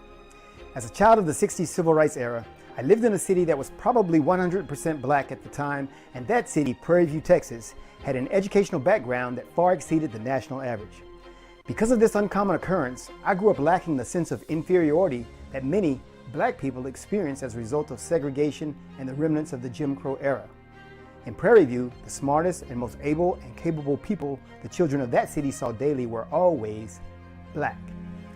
After integration in 1969, I grew up with friends from a variety of ethnic backgrounds, and this continued to expand as I went to college, and my circle of deep relationships continued to grow with football teammates from various parts of Texas and the country, and then expanded even more after I joined the United States Marine Corps, where my relationships began to include foreign cultures and people with whom I never envisioned communicating. Today, after having visited and lived in the continents of Asia, Africa, and Europe, I am convinced that we are all far more alike than we could ever realize. Something has hindered that realization for others. Here in the United States of America, we have been plagued for hundreds of years with a concept called race. This concept would have us believe that we are fundamentally very different and our skin color makes us so. Though anthropology, sociology, and medical journals continually refute this, many Americans continue to harbor the erroneous beliefs associated with race. This is what I'm here to change. Hello, I am Carlin Charleston, the Executive Director of Erase Race. We are a 501c4 nonprofit organization designed to remove race from our society and unite people across all demographics and bring them into the novel reality that we are all quite differently the same. That phrase may sound contradictory in itself, but it really makes sense. Once we understand our common origins from whence we all originate, then it becomes much more interesting to see how differently we have evolved in our geographic regions as one people. Erase Race began the work of unifying our country when I embarked upon a 112-city tour last June. Driving the Unity van from coast to coast and from north to south, the thrill of visiting the 48 contiguous states and meeting people I would have never met otherwise was simply amazing. From Baton Rouge to Boston and from Philadelphia to Phoenix, I became more American every day as I met the people that make up this great country And that is where I want to take you. This is city number 76. Shaking hands, visiting people and places, striving for unity as a human race. It has really been phenomenal. Number one, to travel the country and go to different places in our country and meet the people is what most Americans need to do. He said there have been surprising interactions, even poignant moments, stopping along sites of historic importance like the Liberty Bell and Harriet Tubman's home. He'll make his final stop in December, but his work will be far from done. Carlin's life is the American Unity Movement, and he's hopeful one day soon people truly won't be judged by the color of their skin, but by the content of their character. That's my vision, that we have people, and we can then respect people and live with people.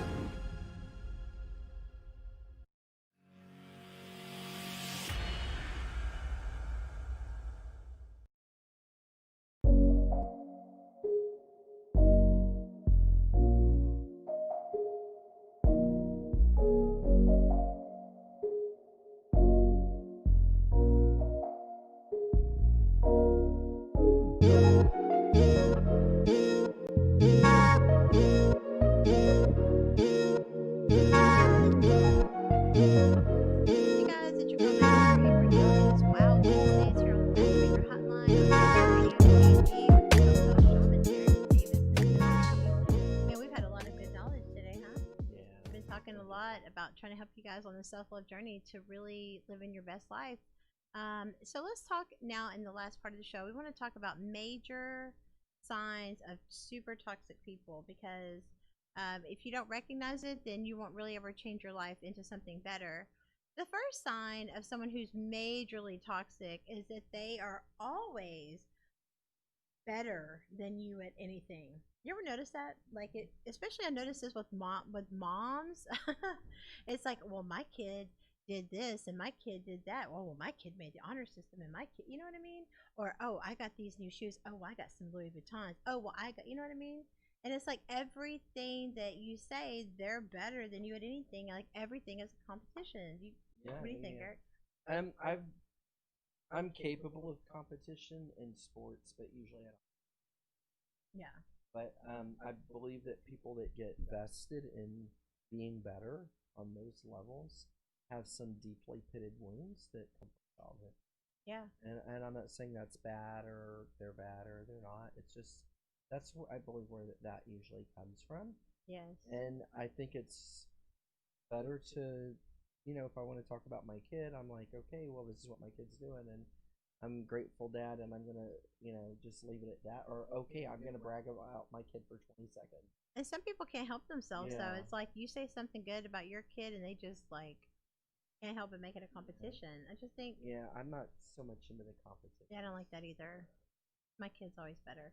I'm just kidding. Hey, would you say there is no competition? Your kid's always number one. That's right.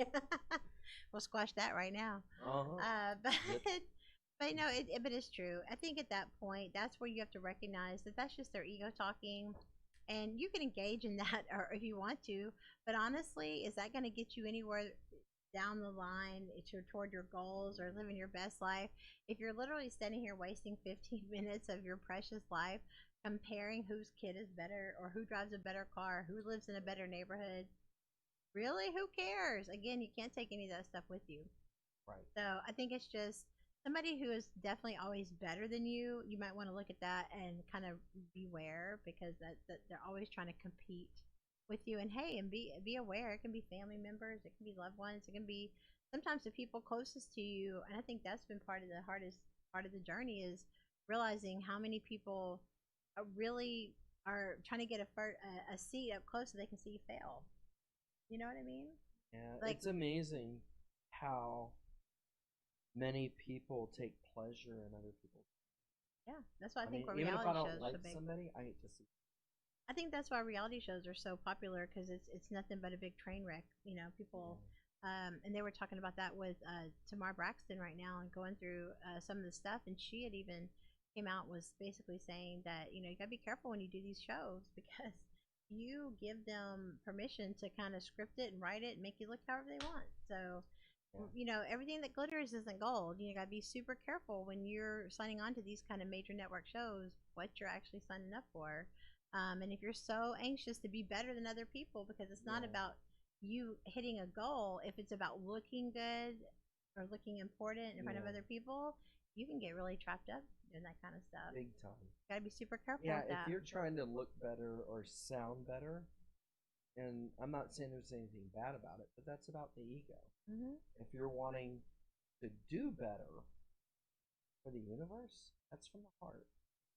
And I'm not judging either as better or worse than each other, because I truly believe if you take all of the people that clean up a stadium after a game, you remove the position of cleanup, that sport will no longer be able to do sports because it's Right. trashed. Yeah. The people cleaning the stadium, Hmm. the people selling the tickets, answering the phones, they're all just as important as That's the right. people that are making Playing the a lot of game. money and hitting balls over fences, dropping them in hoops and kicking them over goals and That's running right. around with them. Yep. You know, really, I believe everybody's position is equal on some level. I agree. And the whole concept, the team isn't just the people on the field.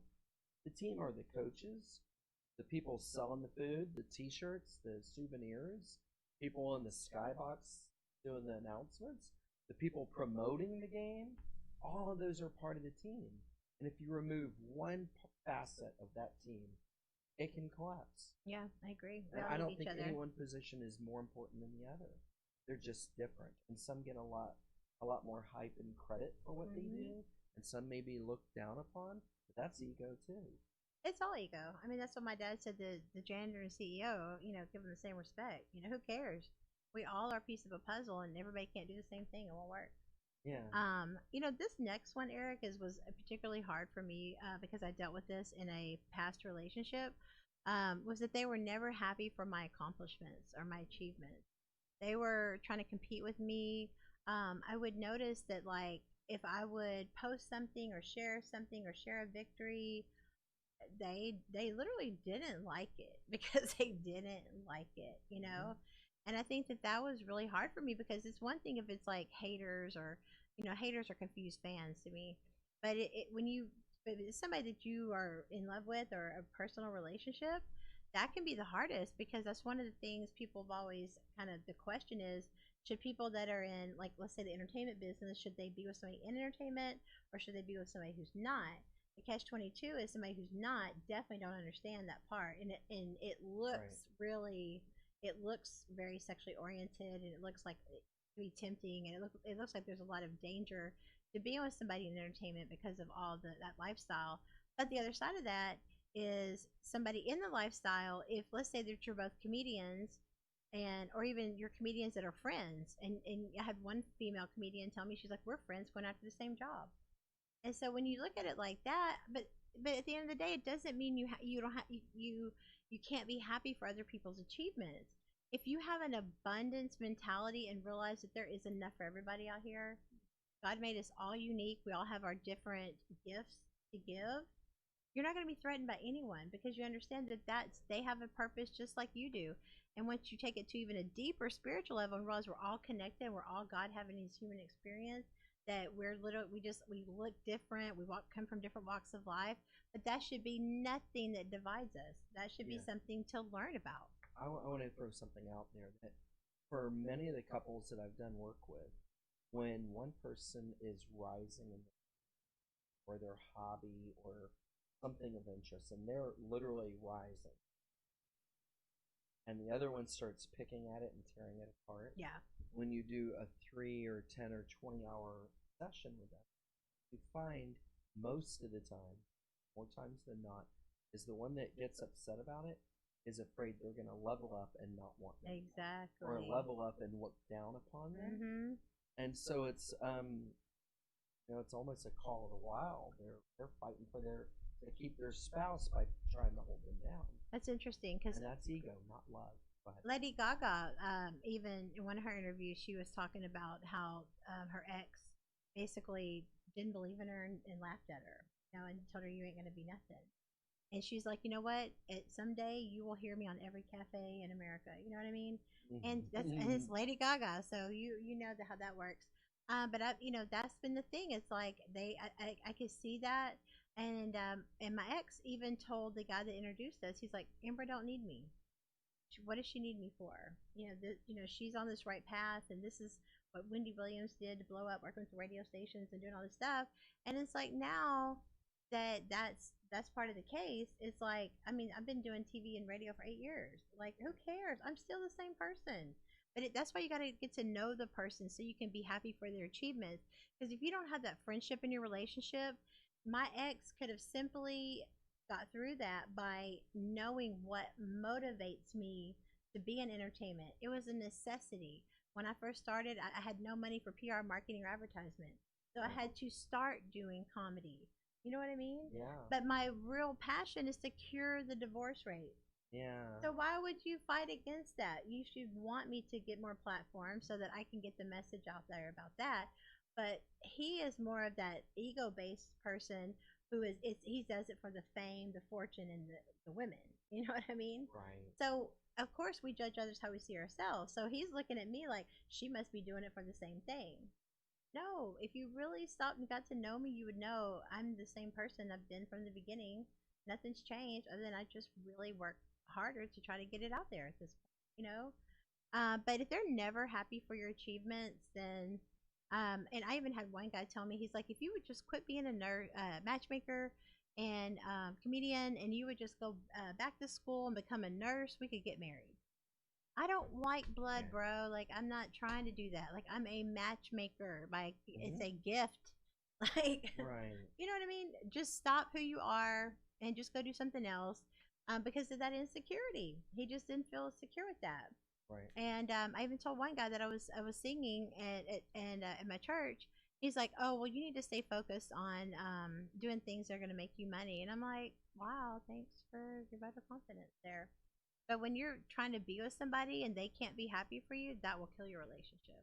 Absolutely. Definitely. Yeah, it's unsupporting and it's not unconditional love. And I just want to say, unconditional love doesn't mean you'll stand there and be a... Yeah. It means you love them unconditionally. And if they make you pick between loving them and loving yourself, that is a sign it is super toxic. You can't do that.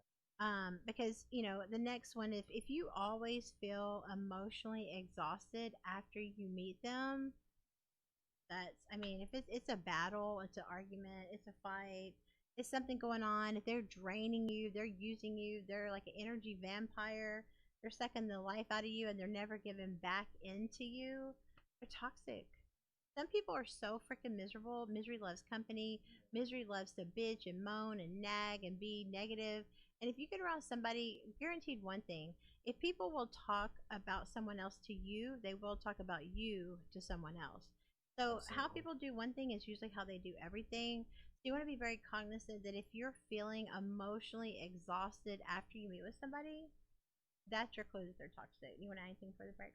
Yeah, I think that with unconditional love, you truly want what's best for that person. Yeah. Even if it means you don't feel.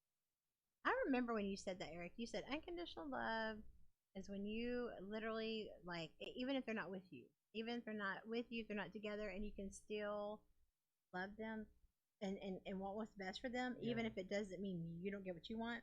Right. That was a big lesson for me. That was really huge. I mean, and I'm grateful for it.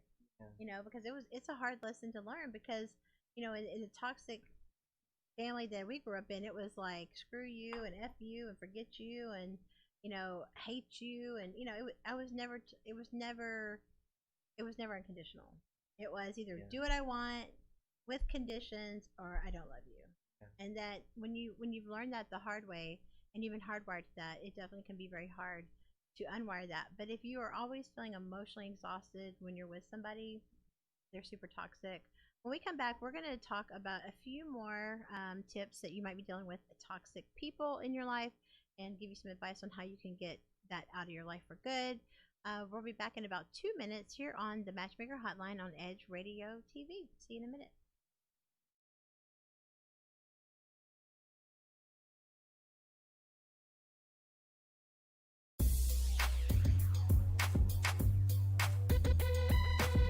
The Natural Nation Network is really about taking control of your health physically, spiritually, emotionally, even intellectually, because there's so much out there in misinformation. There's a lot of people now that are suffering from all sorts of diseases that they really wouldn't have to suffer for if they had better information. And that's what we're here to do. Provide information that can save lives. The mind and the body are totally connected. Health can be really serious, and you know, sometimes we just have to lighten it up a little bit while we're still providing substantive information. And you know, my sort of mantra on the salsa dance floor is kind of similar. You know, I tell somebody, if you make a mistake twice, it becomes a move. Okay, Tune into Natural Nation every Tuesday at 11 a.m.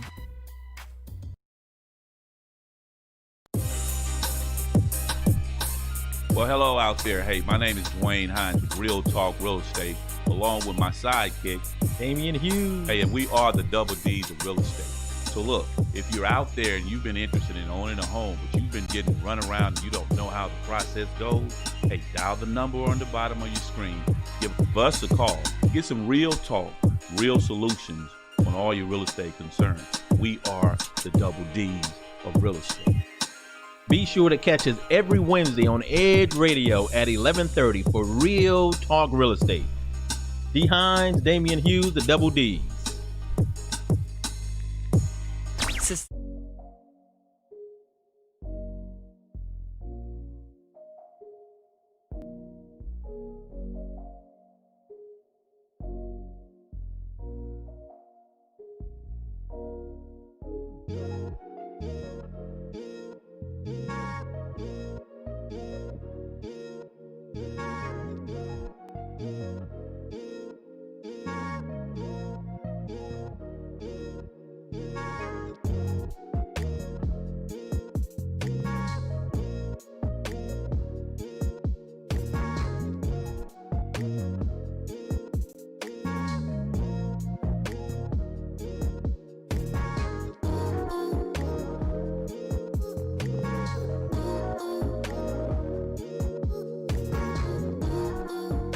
Hey guys, welcome back into Wow Wednesdays here on the Matchmaker Hotline with your girl Matchmaker Amber Neal and the co-host Sean here, David. All right, so we have about 5 minutes left in the show, so we're going to try to wrap this up pretty quickly.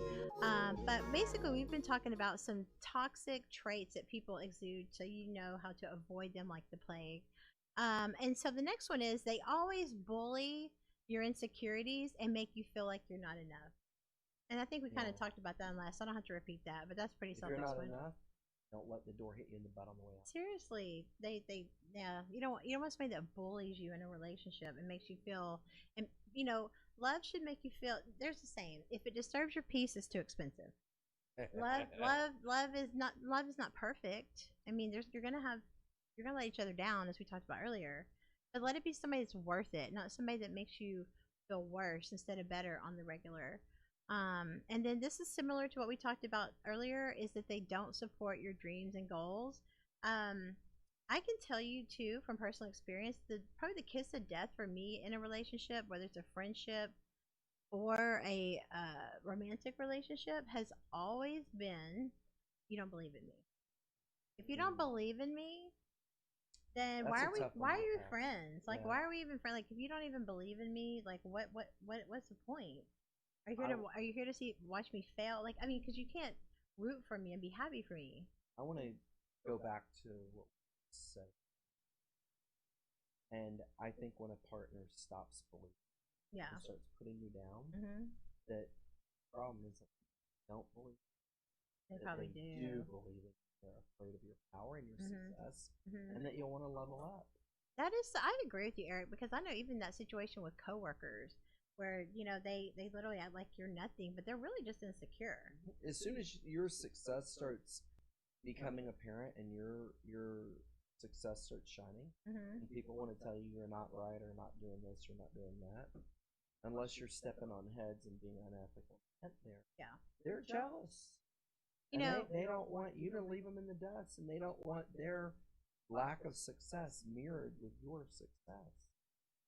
It's one of the things I think we were talking about during the break. It's so cute. My man now, he's fixing me up, doing my hair, doing my nails, getting jewelry. You know, he wants me to look like money. You know, he's like, go get the money. You gotta look like money. And I'm country. I barely remember to wear shoes.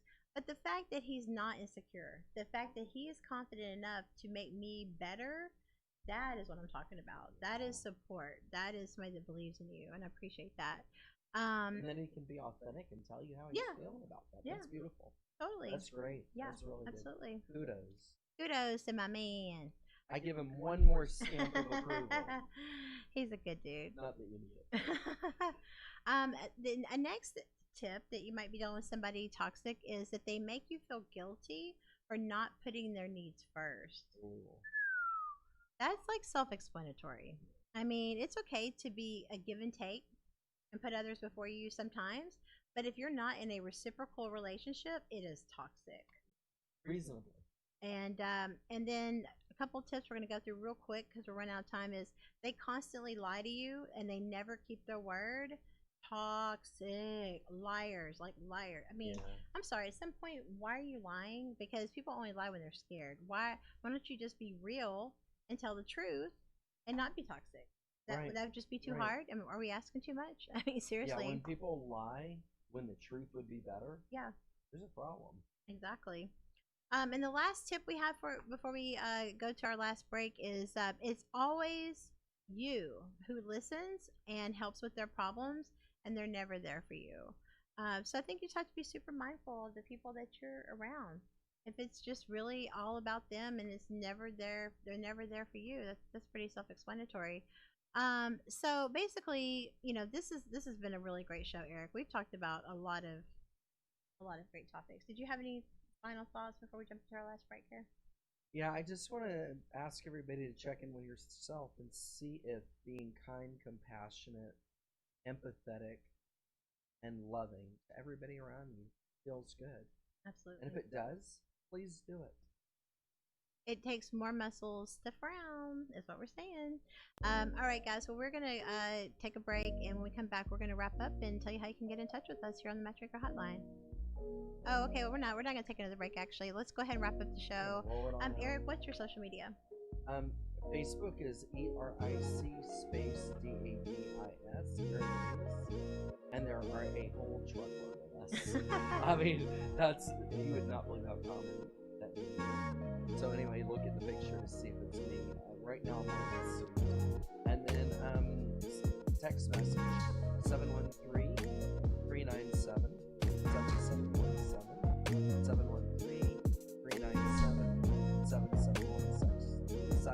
7717. Alright guys, well we gotta get out of here. You guys have been watching the Matchmaker Hotline. Tomorrow is dedicated to our singles right back here at noon here on Edge Radio TV.